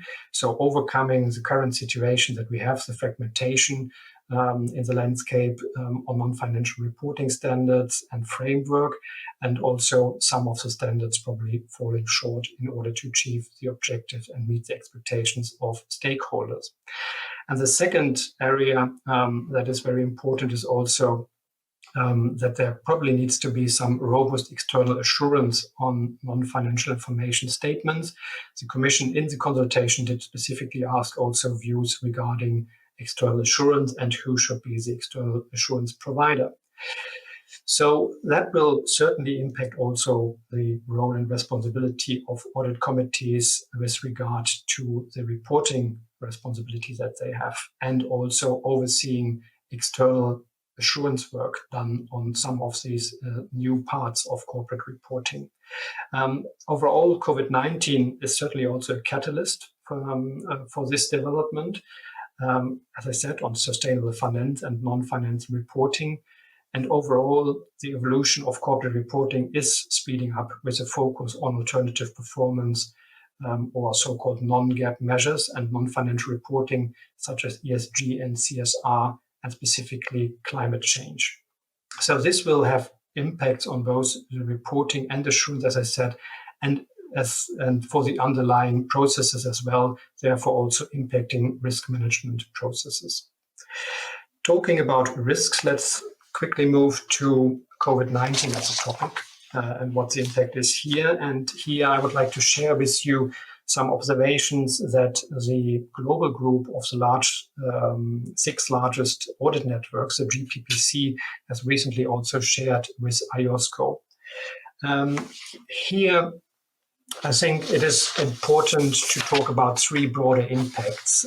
First, the impact on judgments and underlying estimates in the fast-changing and unprecedented environment created by COVID-19. So what is the challenge here in particular for the preparers? Financial reporting frameworks require the preparers to project future operating results and cash flows as a means of addressing fundamental elements of financial reporting. In the light of the unique nature of the pandemic, preparers are faced with significant uncertainty about the duration of the pandemic, its macroeconomic impact, the timing and shape of recoveries, the availability of fiscal financial support, and the ultimate effects on future operating results and cash flows when making this judgment. So likewise, valuation experts, upon whom management often relies for assistance in determining fair value of assets such as real estates, are also uncertain about future markets. The auditors, on the other side, are required to audit fundamental elements of the financial statements by, in part, evaluating management judgments regarding models, input, data, assumptions, and given the uncertainty brought by COVID-19, actual results in the future may differ significantly from those estimated by preparers, even if the judgment at the time were reasonable and supportable, made in good faith and guided by sound application of the accounting and auditing standards. The second major impact is the need for balancing timeliness of financial reporting while ensuring its trustworthy and insightfulness. The financial reporting process likely requires greater preparer and auditor effort in the current environment here. Preparers and regulators must balance timeliness of the reporting against its reliability. Some authorities have recognized this already, providing relief from reporting deadlines, which is welcome. But it is also noted by the global audit networks that some preparers are not currently using that relief. And certainly that should be considered, as I said, focusing and getting right the balance between timeliness and trustworthiness. The other impact has been mentioned already, and I think the fact that I'm sitting here in Berlin and not with you in Dublin is obvious, the impact of remote working. So here preparers and auditors alike are affected by restrictions on travel and requirements to stay at home. Companies may obtain information in new or different ways and operate controls over the production of financial information differently. Audit professionals are switching to remote working too, facilitated by audit tools and technologies that audit firms have made available in recent years. But nevertheless, there are practical and technical challenges. For example, the inability to physically access audit locations, especially when attending inventory counts, inability to obtain original documents, and legal restrictions in some countries that limit the transfer of data. So all this has to be considered in the respective audit cycles, and therefore also will impact certainly the work of audit committees and the communication with the auditors. So overall, we think that this crisis underscores the need for robust and engaged audit committees and also effective internal controls. Now, let me move to the last sections of this presentation, which is sharing with you some insights from the Tapestry report and survey that was particularly focusing on the realities of audit committees and also the future of audit committees. When it comes to the EU audit legislation, Audit Share's view that its impact has mainly been positive. And I think the figures that Martin also presented earlier probably underscore why. I think there has been, and I think also that's something that we observe, an increase in the communication between audit committees and the auditors. And I think that's usually seen as a very positive aspect of the reform. Audit committees and their chairs provide robust challenge to the external auditors. And I must say, also speaking for the profession and as a former regulator, that's also certainly absolutely welcome. There are different approaches, as I said earlier, regarding the way and the approach audit committees do this, so depending on this output or input-based approach. But nevertheless, I think the quality of audit very much depends also on the challenges and scrutiny received by the audit committee of the work of the auditor. So that's certainly also, I think, a good indication and good outcome of the survey.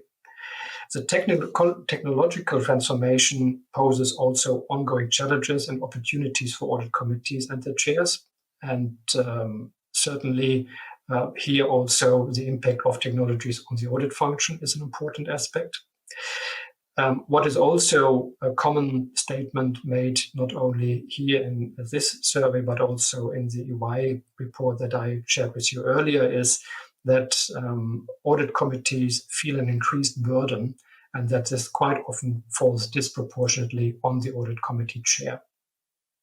So the whole area of resourcing and also skill sets becomes increasingly important in the reality of audit committees. Audit committees have become the first stops as new risk surfaces, and I think that also is in line with what I talked earlier about the importance of the increasing importance of risk management. Audit committees have deep reach into the finance functions. Audit committees work with more and more executives outside the finance function, and I think that's also due to the fact that they are much more involved in risk management work, and audit committees are careful not to cross from oversight into management, because that's certainly a thin line, but something that everyone needs to be aware of in order not to confusing roles and responsibilities.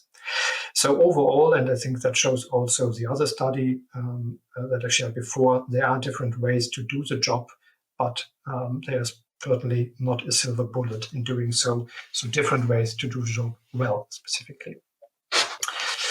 Now, what I think is most impactful is probably to learn what some of your peers said during the survey about certain aspects of the work of audit committees across Europe. And let me highlight those regarding the extended scope on reporting and those regarding the risk management specifically. So first on overseeing the ESG reporting, and I think that's something which is of increasing importance, an audit committee chair observed that initially I thought the audit committee should be in charge, but the differences between financial and ESG reporting are great. A specialized ESG committee could be better. One practice can be for the ESG committee to invite the audit committee chair from time to time to advise. And similar, a second statement on overseeing non-GAAP measures. Here, an audit committee member said, I actually support or encourage non-GAAP financial measures because that's the only way the reader can really know what's happening at the company. The audit committee has to make sure this reporting improves understanding and is calculated in a proper way.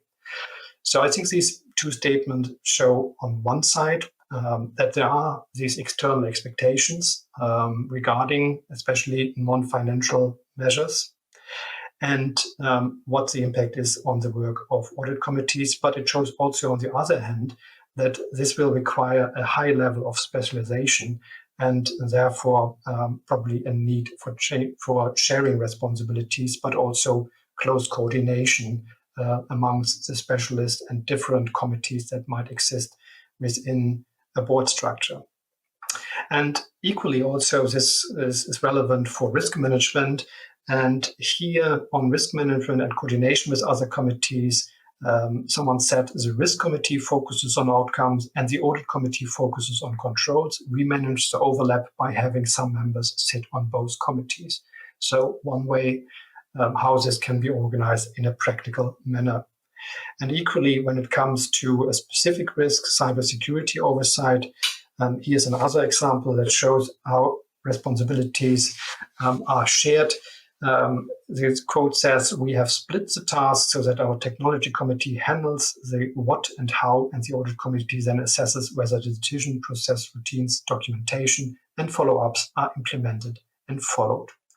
I think this is quite helpful to understand how audit committees, how peers in other companies and other countries are managing this increasing expectation on one side, but also the increasing workload that comes with these expectations, and changing regulation on one side, but also new practices. Let's move on. The future of audit committees poses some key questions, and we might not have the answers to all of these questions yet, but it's important actually to remember ourselves what these key questions are and what the key aspects are that need to be considered under these questions. So first, how will audit committees and audit chairs manage the growing burden of risk oversight? And I think that is very much in line with what I said earlier, or shared with you in terms of the quotes.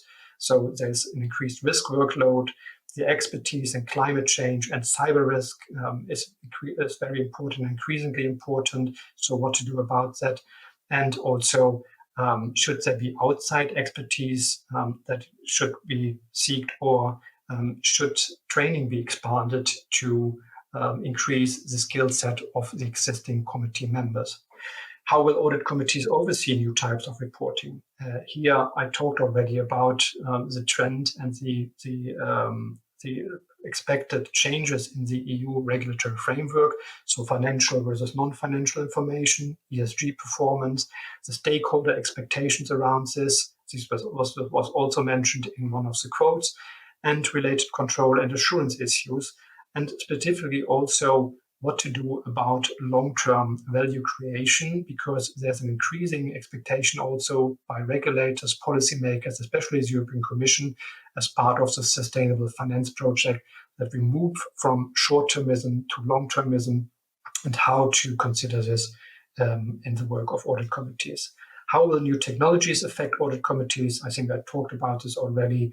Technology is transforming companies' finance. It's impacting the internal and external audit function. And what does it mean at the end for the work of the audit committees and their practice?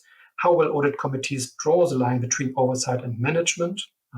Again, that was also already mentioned, that there's a thin line between overseeing and managing, and not crossing this line, but nevertheless, fulfilling expectations by stakeholders is important. How will audit committees and investors interact?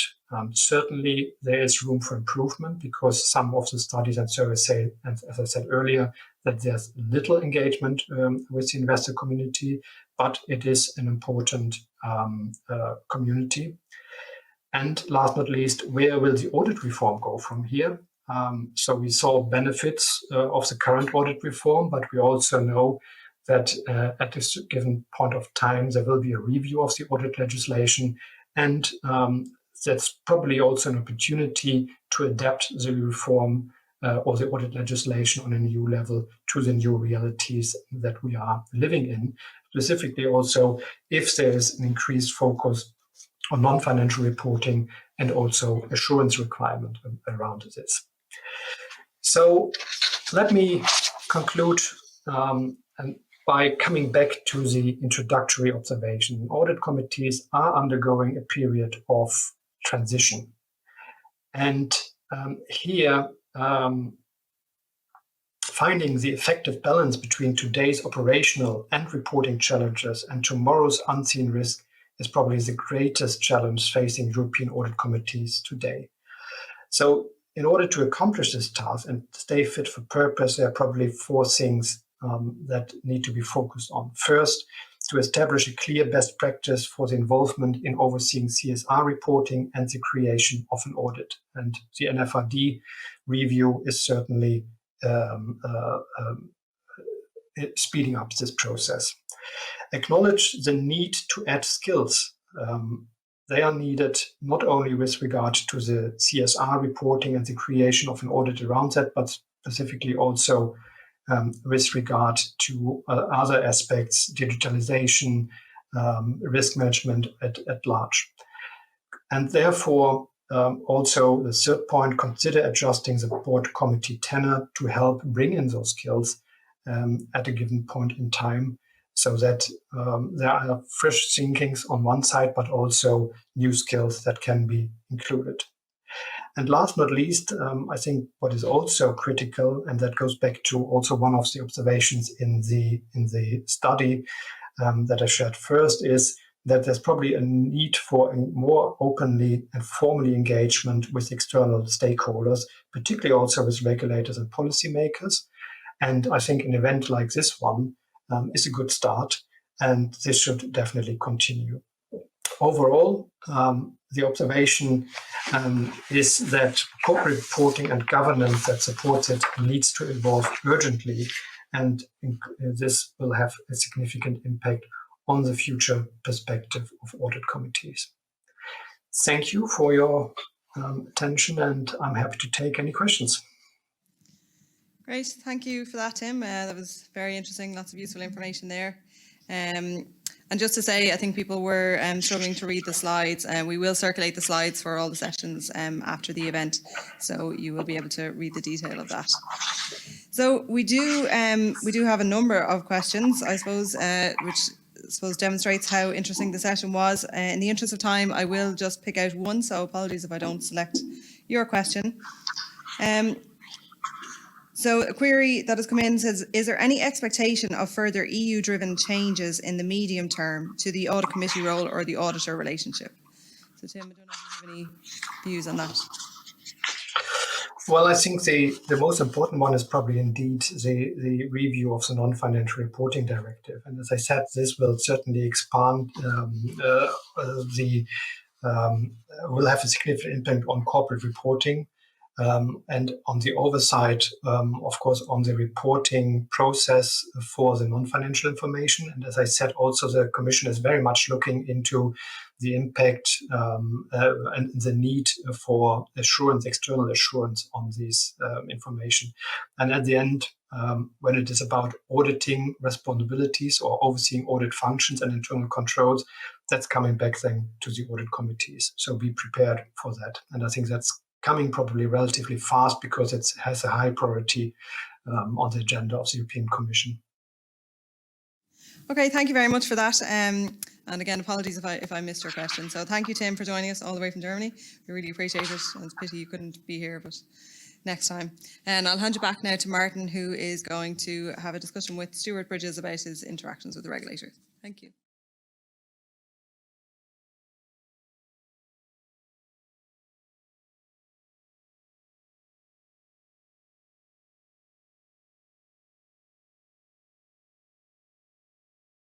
Good morning again, everyone, for this final session. We are delighted to have Stuart Bridges, Audit Committee Chair of Caledonia Investments, the investment firm UIL, and RateSetter, the peer-to-peer lender, dial in today or this morning from the UK. Stuart has many years of experience working in the City of London in a variety of roles and is also currently Audit Chair of the ICAAW, so lots of experience there. We invited Stuart today to discuss his interactions with the UK regulator, the FRC, in his role as Audit Committee Chair of Caledonia Investments, which was part of an audit inspection, and also his general interactions within a wider context. The FRC, as part of their inspection process, conduct interviews with Audit Committee chairs with the chair of the selected entity to get their perspectives on the audit process. So thank you again, Stuart, for taking the time to speak with us today. Can I start by asking you to take us through the process, the interview process, step by step? What's involved? Sure, and good morning, everybody, and I hope you can hear me well. I think just before I comment on the step-by-step process, I'll just make a couple of overall comments, is that the interview process and the conversation process, one thing that was fundamental to it was the tone of the calls and the tone of the interaction. That tone was very professional, very helpful, totally non-contentious, almost friendly. And I think that anyone going through this process should bear that in mind as a fundamental characteristic of how to carry out the process effectively. And at the end of the day, we all have to remember that I think, be it auditor, management, regulator, we're all on the same side. What we want to do is to enhance the trust in auditors and company reporting. And that very much was the underlying tone of the entire conversations that we had. So in terms of the process, obviously you're asked if you will participate in this as an audit company chair, which of course we're very happy to do. The call was set up with a very detailed written agenda. We then did a lot of preparation work, which I think I'll cover later. And then the call, which was the most important part. Some very good introductions, very much explaining the experience and industry knowledge of the FRC members. The purpose of it and the process was described in full. And then we had a good discussion, again, which I think we'll cover later. And then they described how feedback would be received.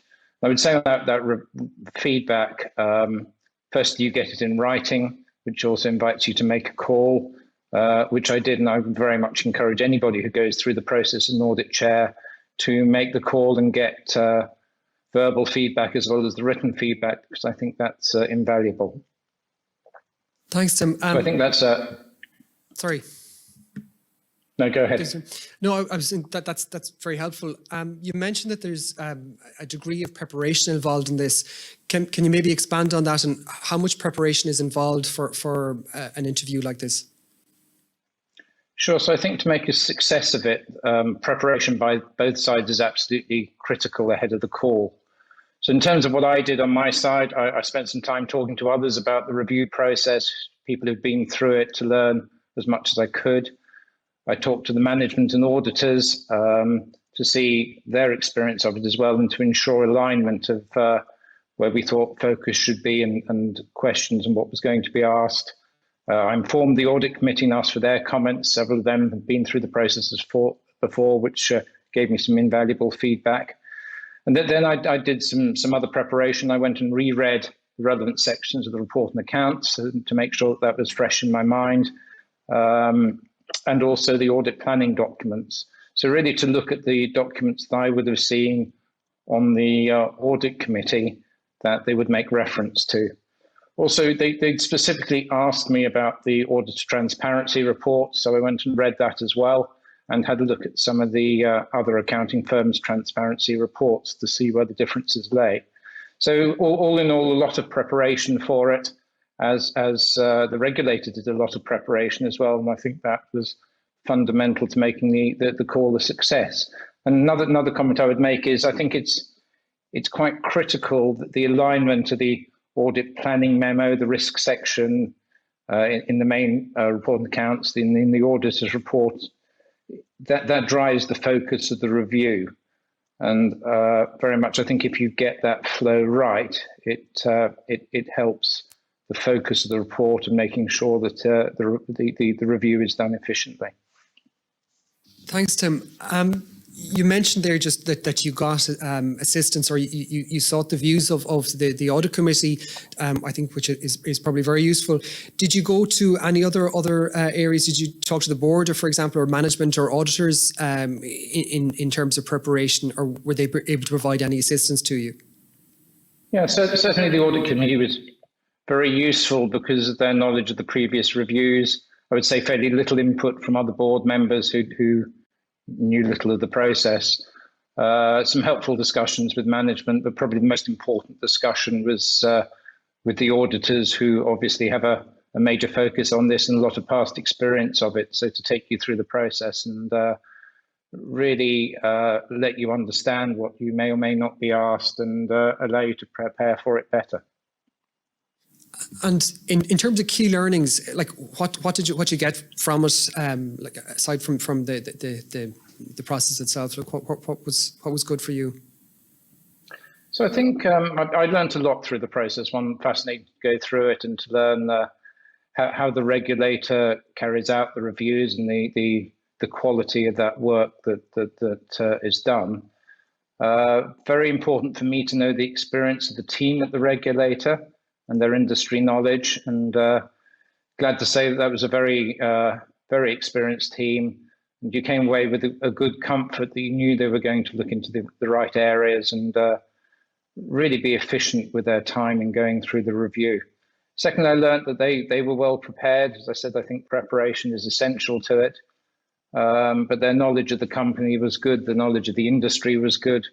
And that gave me a comfortable feeling that the focus would be right. And finally, yes, the issues that they were going to look at and discuss in depth, we talked through those and to make sure we had alignment, and very much of the ones they had highlighted were what I felt were the correct ones for them to look at. But again, as with any discussion with an auditor, I think it's good to be aligned on where that focus is. And so very much with the regulator as well, to make sure that everybody's on the same page. So a very good learning experience, but one that I think said to me that this was going to be a high quality review, and one that was would give us a good view of the quality of the audit coming out of it.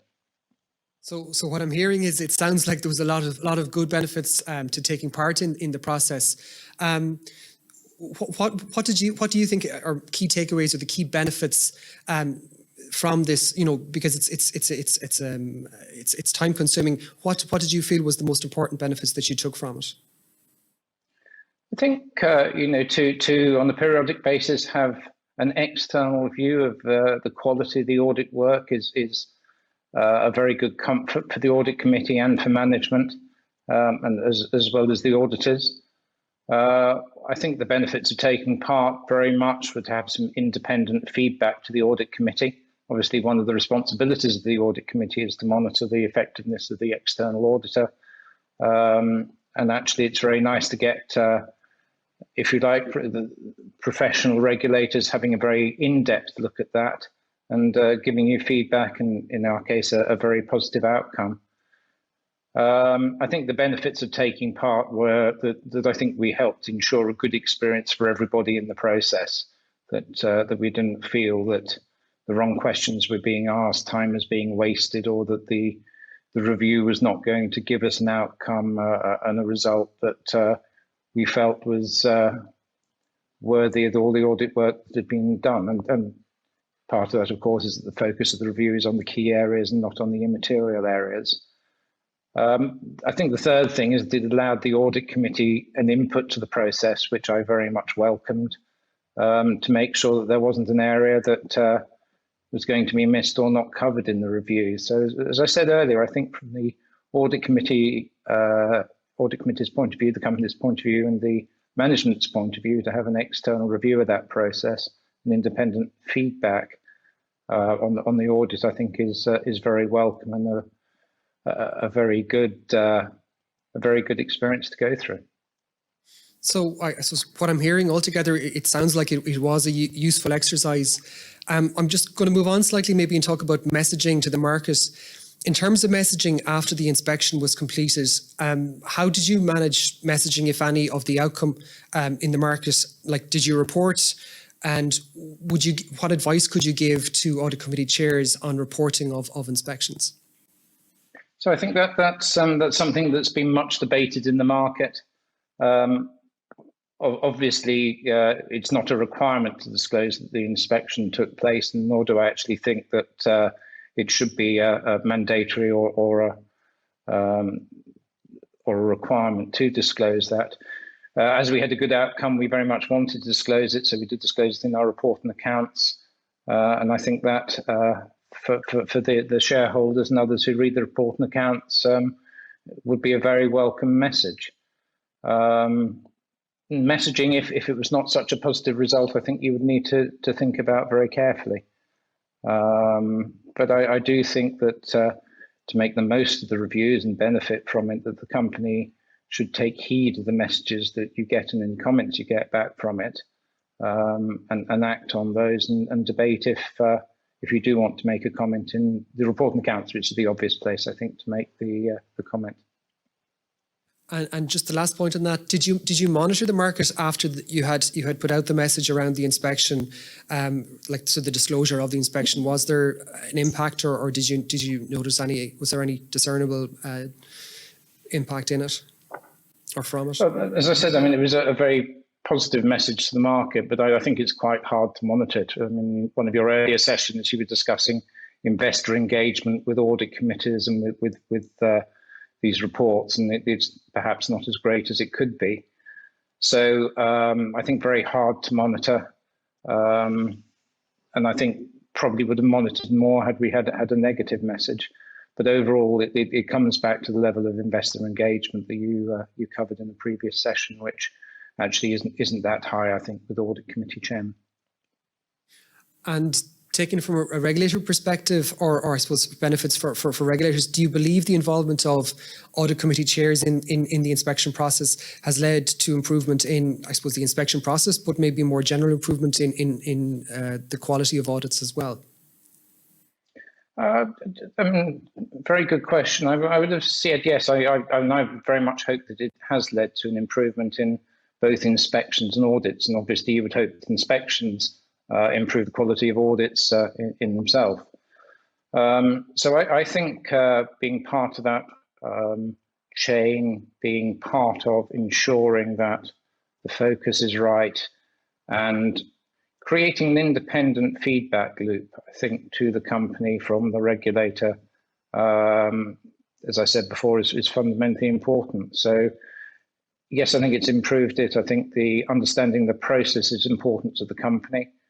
So overall, I would hope that, yes, both the quality of the inspections is helped by audit committee chairs being involved.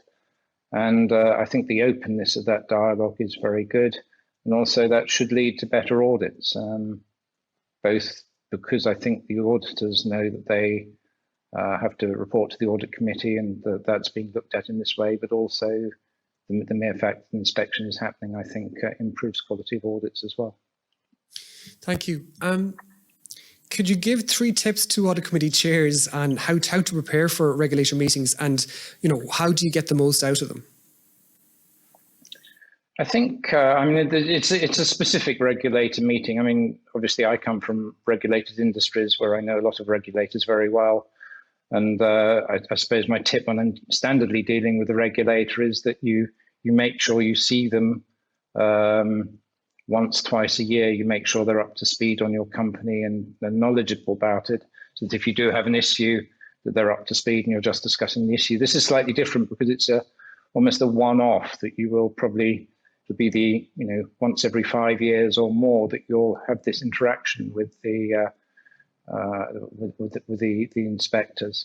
So it is a slightly different meeting from others.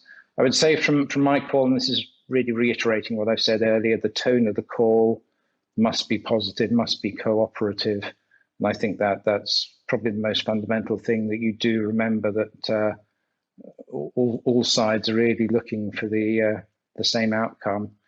Preparing well, as I've said, and ensuring the right focus, I think that ensures efficiency. I would say my call actually lasted less time than was timetabled for it because both sides knew what they were talking about. And that was encouraging and efficient. And then get feedback and use it. You do get a letter at the end of it, which is feedback, but I would encourage everybody to pick up the phone and ask for a verbal update as well, just to ensure that as at the end of an audit committee, you would talk to auditors about anything independent of management. I think it's good to actually have a verbal chat to the team that did the inspection to see if there's anything else that they felt they should bring up or any other issues that they felt they should bring up. And the feedback, of course, to the company is at the high level on the audit. It wouldn't cover some of the detailed points such as documentation and others that will be dealt with really with the firm itself. So yes, tone of calls, prepare well, and make sure you get as much feedback and as much positive as much positive information to use as possible. Thanks, Deb. Thanks, Stuart. That's I think very useful in terms of understanding the process, and it's I think important to know how you react or interact with the regulator. Just to finish, Stuart, you were involved in other areas of outreach with the FRC, specifically audit committee outreach programs. Can you describe the process there and if there was any key learnings coming from those particular sessions, which is outside of the inspection process? Sure. So the FRC in the UK has a relatively new outreach programme, which involves sessions of really about a dozen audit chairs and the senior FRC team meeting up to discuss certain topics. Obviously, it used to be done in person. Now it's done over Zoom. And I think it's a very good opportunity to ensure that we have a voice with the FRC team, and to their credit, they do always field the senior people and the relevant people. The sessions are quite frequent. They're on a very wide range of topics. We get contacted in advance to see if we want to join the discussion. And so what we will all tend to do is choose the relevant topics to us where we have some views and we'd like to give some feedback and join those sessions. The forums actually have turned out to be really quite a good place for audit chairs to share views. It's not very often that you get into a room with a dozen other audit chairs and talk about some of the issues that you're all facing that are pretty common to all of you. It's interesting discussions as well that generally there's a uniformity of views from the chairs, a consensus on what needs to be improved, a consensus on what doesn't need to be improved. But it really is a good opportunity to discuss these views with the regulator and with each other. And something else I've noticed from one or two sessions, given that obviously audits have been in the press to quite a great degree over the last few years, is that the meetings are very much talked about in boards and committees. So actually attendance as them has been something that everybody now wants to do because yes, not only boards and committees, but in general conversation about auditing and the profession and where it's going. A lot of these meetings have covered the issues, and it's interesting that the views of the audit chairs and the information that's given to the FRC team and the FRC team's reaction is something that a very broad number of people are very interested in. So yeah, so actually these have turned out to be highly effective in terms of the sessions, not only just in the feedback that we can give in them, but also in terms of the discussion that it's creating in the broader community. And so I think it's been tremendous success in that way. A few personal views from the meetings, which I'll say are personal views and may be slightly contentious, talking into a regulators conference.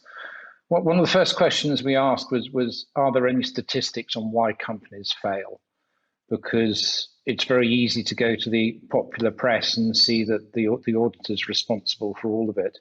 But actually, I think understanding what caused the company to fail, whether it was a director's responsibility, whether it's something that an auditor would have been able to pick up and should have been picked up, and let's get a real expectation of what auditors should be looking for is important. So I think it would be very interesting to have some statistics on that, which obviously those of us who just represent certain companies don't have. I think a constant theme is that there should be more emphasis on high-level review by audit partners and specifically by industry knowledgeable partners to identify the issues. I think if you look at specific companies and understand their business models, it's very easy to look at the margins of companies, the growth rates of companies, and see differences. And there are certain flags, certain triggers that I do believe partners who are steeped in knowledge in the industry understand. And I think you then need to understand why the business models differ to understand why those margins are different. I mean, to give an example from my industry, the insurance industry, we had one competitor who was writing a very similar line of business to us. They were cheaper than us, and yet they were making much better margins than us. And that should be a real red flag. So they should come to us and ask why we're doing so badly and why we're so inefficient. And they should go to the others and say, well, how are you outperforming the others? But I think it's the ability to compare that and thus actually focus audits on areas where high-level analysis can raise issues, I think is from my point of view, one of the major things that we need to have. I personally have a view that there's a bit of an overemphasis on documentation rather than focusing on issues. A lot of the feedback we got from this review was actually the need was to document something better rather than to perhaps do the audit work better. And cost is increasingly important to all companies. I think if we have a certain audit fee, from my side, I would much rather the auditor were digging into the areas of focus and high risk than perhaps having to spend more and more time on documentation, thus more and more cost. So overall, I think go back to what I said right at the beginning. I think it's the responsibility of all of us to enhance the trust in auditors and company reporting. And there is a perception always that regulators are on the other side of the fence, but my experience is they've always been helpful, always been happy to assist. And we've got to try and remember that we are all on the same side and that they're here to help us. Thank you, Tim. That was particularly interesting, getting your perspectives on those. From a regulator perspective, I'm not sure we're entirely aligned on some of the points there in around documentation or documentation versus evidence, but I think what you said there was very, very interesting. In relation to questions now, I think we've got a few questions for you, so if you could stay on just for another few moments. What are the time requirements for the preparation for an AC chair interview? I think hard to pinpoint it, but the conversations, numerous conversations, and time. I think reading the audit planning documents and report accounts is not that time consuming. On this particular occasion, I knew I was going to have specific questions on the auditor transparency report, and reading that is quite a long read, as is having a look at some of the others for comparison. So I think, as many conversations as you can have, but probably not too many hours involved other than the reading of the transparency report. But I think that was a specific question for me. Okay. Thank you very much. There's another question there. I think it's addressed to myself, so I will talk about that in a second. But I think all that remains at this stage is thank you, Stuart, for a very, very interesting and thought-provoking conversation. I said from start to finish, there was a lot of good points in that, especially I liked your perspectives at the end. So I hope the attendees have got as much out of this as I have. I will look forward to welcoming you back, your physical self back at a future live session. But in the meantime, just thank you again for taking the time to talk with us here today. Thank you very much.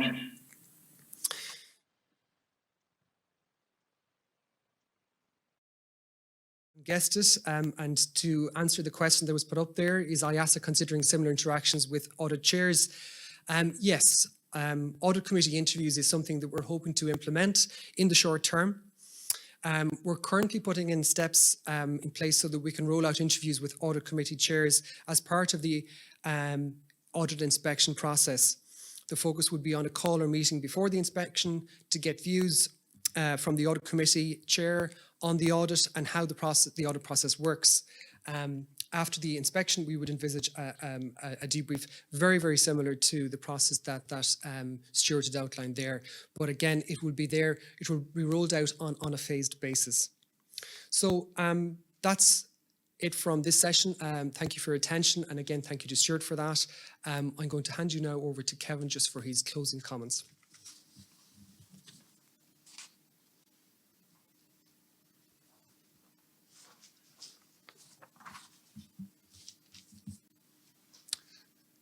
Okay, we got there. Thanks very much. Just to underscore Martin's comments at the very end there, the rollout of our engagement with audit committees is something that we are working on in the short term. He's given you a sense of that, and obviously, hopefully you'll be hearing a little bit more about that. That's part of this whole overarching engagement that we're trying to increase with audit committees. So this morning is obviously a very important part of that, the individual engagement through the inspection process. But we do hope to increase the visibility of IAASA with audit committees. We hope to become a source of very useful information. Obviously, our firm inspection reports are there as well. But audit committees have a critically important role in terms of improving the level of audit quality. There's so much audit firms can do, there's so much that we as regulators can do, but the whole construct that really drove the development of law within the EU places a huge amount of burden really on audit committees, and asking them to take on that role in terms of driving audit qualities. So hopefully you've got a huge amount from this morning's session. I won't go through everything that we covered today, but just in terms of what people hope to cover from the event. People were hoping to get an update on current topics, on current happenings, on technical updates, and where changes might happen in the future. I think we did cover all of that in terms of the event today. I think there was a huge amount, both from my colleagues, Lisa and Martin, and I want to thank them for the contributions they made today. Also from our speakers, from Martin from Stuart rather just now, from Tim before him, and then from our panel from Enda, Tommy, Gary and Mary. I think they contributed a huge amount to this morning as well. I want to thank all of them as well. I also want to thank my colleagues Lynn and Barry, who probably had several heart attacks earlier on this morning, but we managed to get the show on the road eventually. So a huge amount of thanks to them. We did have a final Slido question, which was about your engagement with your work as audit committees, and whether you might do it in the future, and whether you'd be willing to join other audit committees. So great to see that the majority of you were prepared both to continue to sit on the audit committees you are on, and indeed to join other ones. I won't ask whether we looked at that poll before or after this morning's session, but I do think it's indicative of the huge commitment that is always asked of people in audit committees, but equally the commitment that audit committee members freely give. And I think definitely the wishes of audit committee members, and indeed the wishes of us as regulators, are aligned in terms of driving audit quality. So with that, I'd like to thank you all for your participation. I want to apologise once again for the IT snafus we had this morning. You will be sent out a link to a feedback survey, so you can give your comments on this. That will inform us in terms of driving future events like this. Go easy on the IT. We promise we'll try and get it to work better next time. So look, I'll leave it at that. I want to thank you all and have a good rest of the day. Thank you.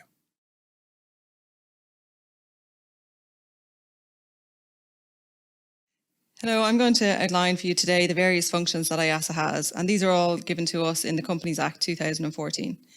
Then I'll delve into a little bit more detail about the areas which are probably of more interest to you, being our financial reporting supervision work and our audit inspection work. So IAASA supervises the accounting profession, and we do that by overseeing the 8 prescribed accountancy bodies who have over 40,000 members in Ireland.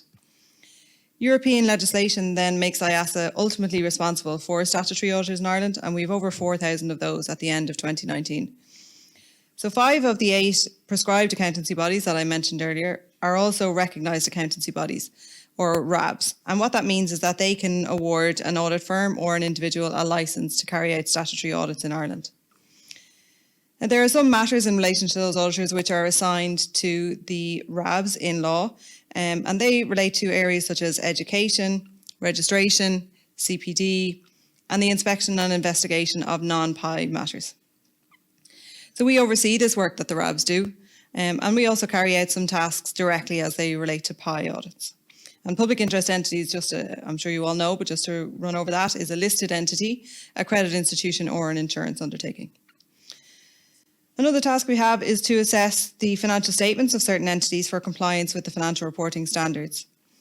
Then, as I mentioned, we directly inspect the audits of public interest entities, and we conduct investigations, and we have powers to conduct investigations into accountancy bodies, into accountants and into auditors.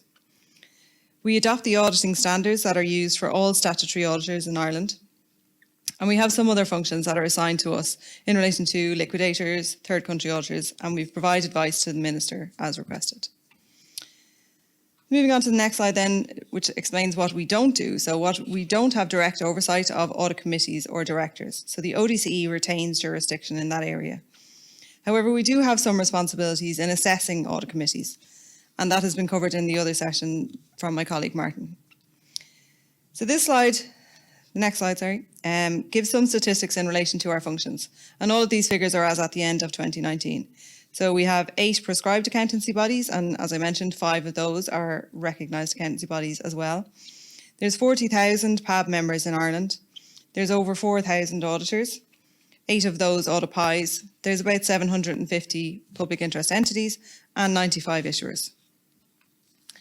So looking at a little more detail in relation to our Financial Reporting Supervision Unit, or FRISU, we have 30 equity issuers, 51 debt issuers and 14 closed-ended funds. So if you've ever received a letter from IAASA about your entity's accounts, you might be wondering exactly how did we select you? So the team use a very detailed risk matrix, and that gathers a wide range of information about the entities. So that includes the entity type, any trends in the company performance, any trends in the market in which it operates, significant changes in accounting standards that would impact that entity in particular, and any significant transactions such as mergers or acquisitions. In addition to this, then, we have to comply with the ESMA guidelines on enforcement of financial information. And that includes a rotational element, which means that we do try to cover all entities over a specific period. So we usually start out by issuing a letter to the CEO where we ask for some more information on certain aspects of the financial statements.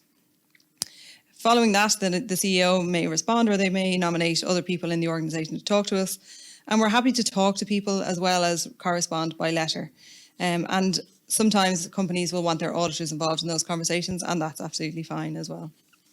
So usually how we resolve things, sometimes the additional information resolves any concerns that we have, or ultimately we will get undertakings from directors to correct items in future financial statements. And that's how matters close typically. There are other enforcement powers that we have, but typically we don't need to use those. So on the next slide then, talks about our approach during COVID-19. So obviously businesses are dealing with the impact of COVID-19 on their businesses and on their workforces, and we don't wish to add to that pressure unnecessarily. So typically we give a response deadline of 3 weeks, and we've extended that to 6 weeks. And if anybody needs a further extension to that, we're more than happy to give that extension.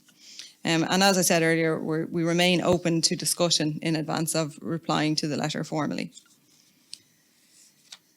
So on the next slide then, it gives a list of topical issues, I suppose, from our financial reporting supervision reviews. I will touch on each topic, but there is a lot of detail behind these, which we don't have time to cover today. But you can find further information in the links that I provide at the end of this session. So the significant new accounting standards will always be of interest to us. So on this slide, we have IFRS 15, 16 and IFRS 9. So we'll always look at it in the first year, and if it's a very complex one, such as IFRS 9, it might remain higher on our radar for a number of years while it's bedding in. So these standards would have been on our high topic list in any case, even prior to COVID, but they are additionally complicated by COVID.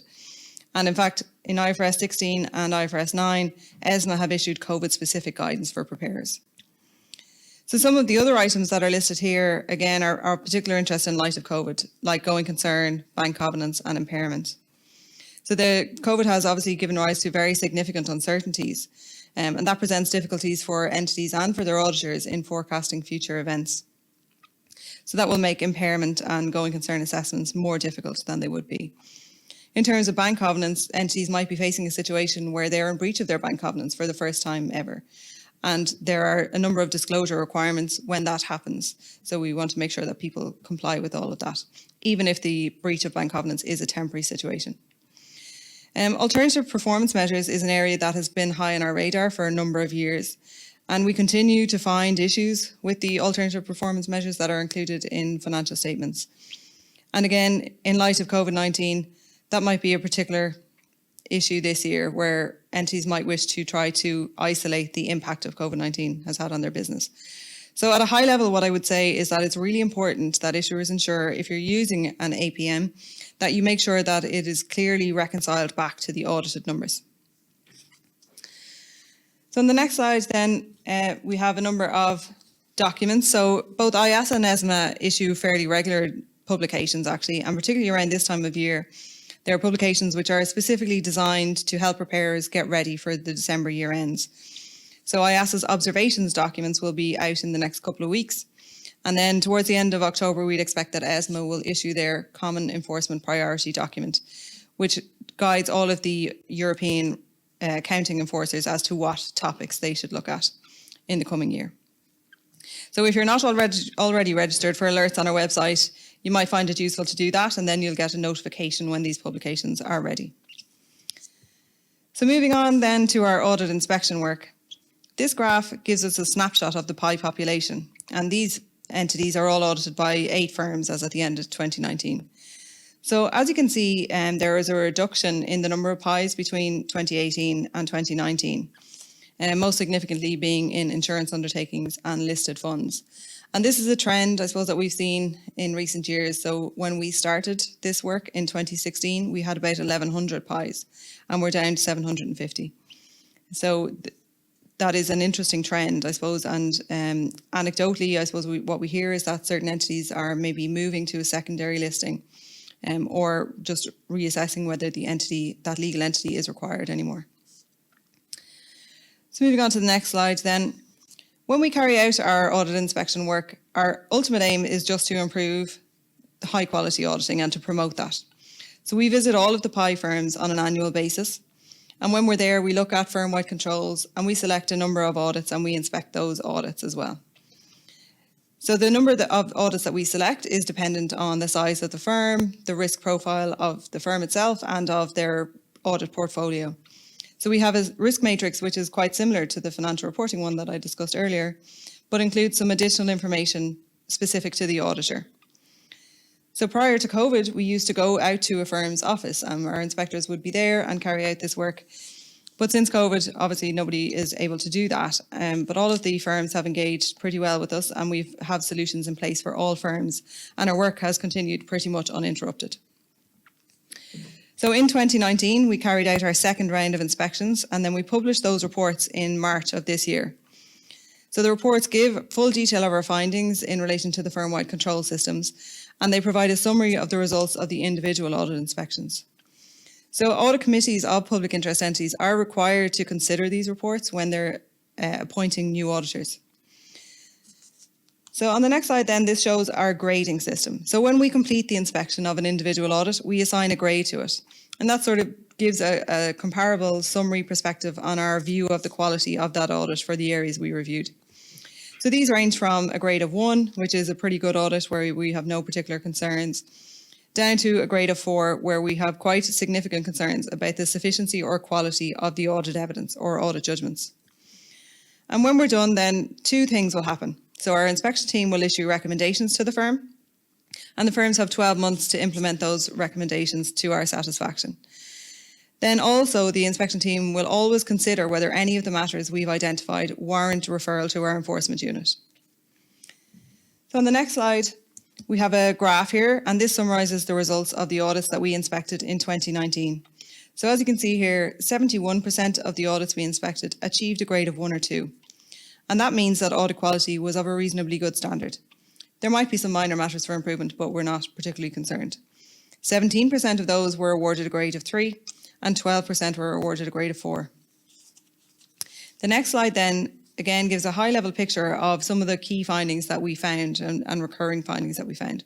So again, we don't have time to go into all the detail of this, but if you want further detail, you can look at the individual public reports, or you can look at our IAAPA report, and links will be provided at the end of this session. So as you can see, our findings arise at every stage of the audit, right from the planning stage where the risks are assessed, right the way through up to the communicating with those charged with governance, or which are yourselves as the audit committees. So we regularly issue recommendations in relation to the risk assessments that are performed by auditors. And we see room for improvement there in how the auditors identify the risks and how they assess what they consider to be significant risks, or how they identify the controls that are designed to address those significant risks. Accounting estimates has been discussed a lot today, and how difficult and complex an area that can be. And therefore, it's unsurprising that it's one of the areas where we often issue recommendations. And really our findings there focus on the ability to demonstrate professional scepticism, that management's assumptions and methodologies were sufficiently challenged, and that the evidence of that is available. We also see issues or issue findings where we don't see a review of the outcome of previous estimates, or whether we don't see sufficient evidence of the assessment of the impact of estimation uncertainty. And again, as we talked about earlier in the day, that is going to become more difficult in light of COVID-19. Testing of information systems is now a substantial part of most PI audits. And this testing is often performed by staff of audit firms, but who are IT experts and who aren't auditors. So when this happens, the audit teams have to scope the work, they have to review the testing, identify whether the results of the testing have any impact on their audit plans. And we issue recommendations across all of these aspects. Group audits, again, is a very complex area for auditors, particularly where they're dealing with far-flung locations that might be operating with very different auditing standards or legislation. And there are various ways that auditors can go about getting comfort over these locations. And we issue recommendations, again, across all of this realm of work, and right back as far as the instructions that are issued to those components in the first place. So lastly, one of the areas that we always review is the communications with those charged with governance. So there's very strict rules in both the auditing standards and in legislation about what needs to be communicated to those charged with governance and when. And so we very regularly issue recommendations in this area, and they range from quite minor issues where just a small required disclosure wasn't made at the right time, up to more significant concerns where audit committees are being told that certain audit procedures are performed and we don't see those audit procedures on the audit file. So on the next slide then, we talk about the impact of COVID-19 on audit. So we've engaged with PI auditors on a very regular basis over recent months to understand what the challenge has been in relation to them carrying out their work. So there has been some real practical challenges. For example, auditors, or sometimes even the entities themselves, aren't able to carry out or attend physical stock takes. And I think the challenge there is obvious. Sometimes there are less tangible impacts. So if you have a new audit, for example, how do you get a feel for the culture of the entity when both you and all of the staff are remote? So auditors have had to, at really short notice, redesign entire audits to be done in a completely different way to the way they've ever been done before. And all of that time they need to consider that everything they knew about the entity, the controls that were in place, the work practices might be different. So the internal controls that they may have planned to rely on might have altered. Additionally, there are significant issues with group audits where the auditor might have planned to travel to a certain location to review the audit work and they can no longer do that. And as we've discussed, I think at sufficient length, estimates are difficult because identifying future events is just very difficult at this time. Now, we mentioned auditors' reports there, and I think what we're waiting to see, I suppose, is how auditors' reports will reflect the additional risks that are arising specifically from COVID. So there may be disclosures in there that we haven't really seen before. So moving on then to the next couple of slides are around the fact that we often hear commentary, people sort of saying, regulation has been around for a while. Why are we still seeing these issues arising on audits? Why aren't they resolved? And one of the reasons for that is that the auditing standards are evolving and the expectations of auditors are changing on an ongoing basis. So it's been discussed already in the sessions today, but I'll just touch on two particular areas which are going to be particularly difficult for auditors over the next year or several years. So the first one is a significant change in the IAASA 570, which is the standard in relation to auditing going concern.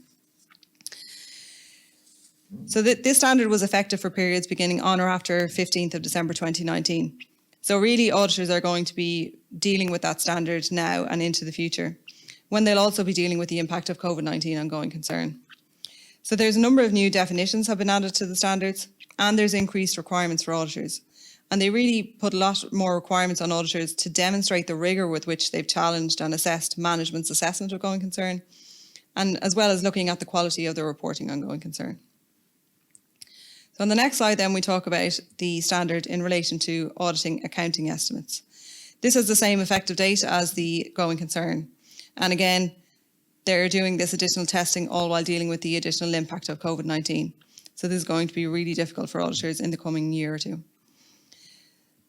So the auditors really have to challenge what method did management use when they were developing the estimate? Was that the best method? Was there alternative methods that might have been better? testing the assumptions they used and testing the data that they used. And the standard has also reinforced the requirement to apply professional scepticism and has emphasised the need to consider how internal control interacts with the audit estimate, the accounting estimate, apologies. Okay, so looking forward from IAASA's perspective then on the next slide, we are well through our round 3 inspections and we have visited all firms in scope for this year and we're coming to the end of our planned procedures and we will be publishing the reports on those procedures again in early 2021. And we don't plan any significant changes to our process in the coming couple of years, other than, as we've talked about already in the session, increasing our interaction with audit committee chairs. So that is everything from me. So I will leave it there. Thank you very much.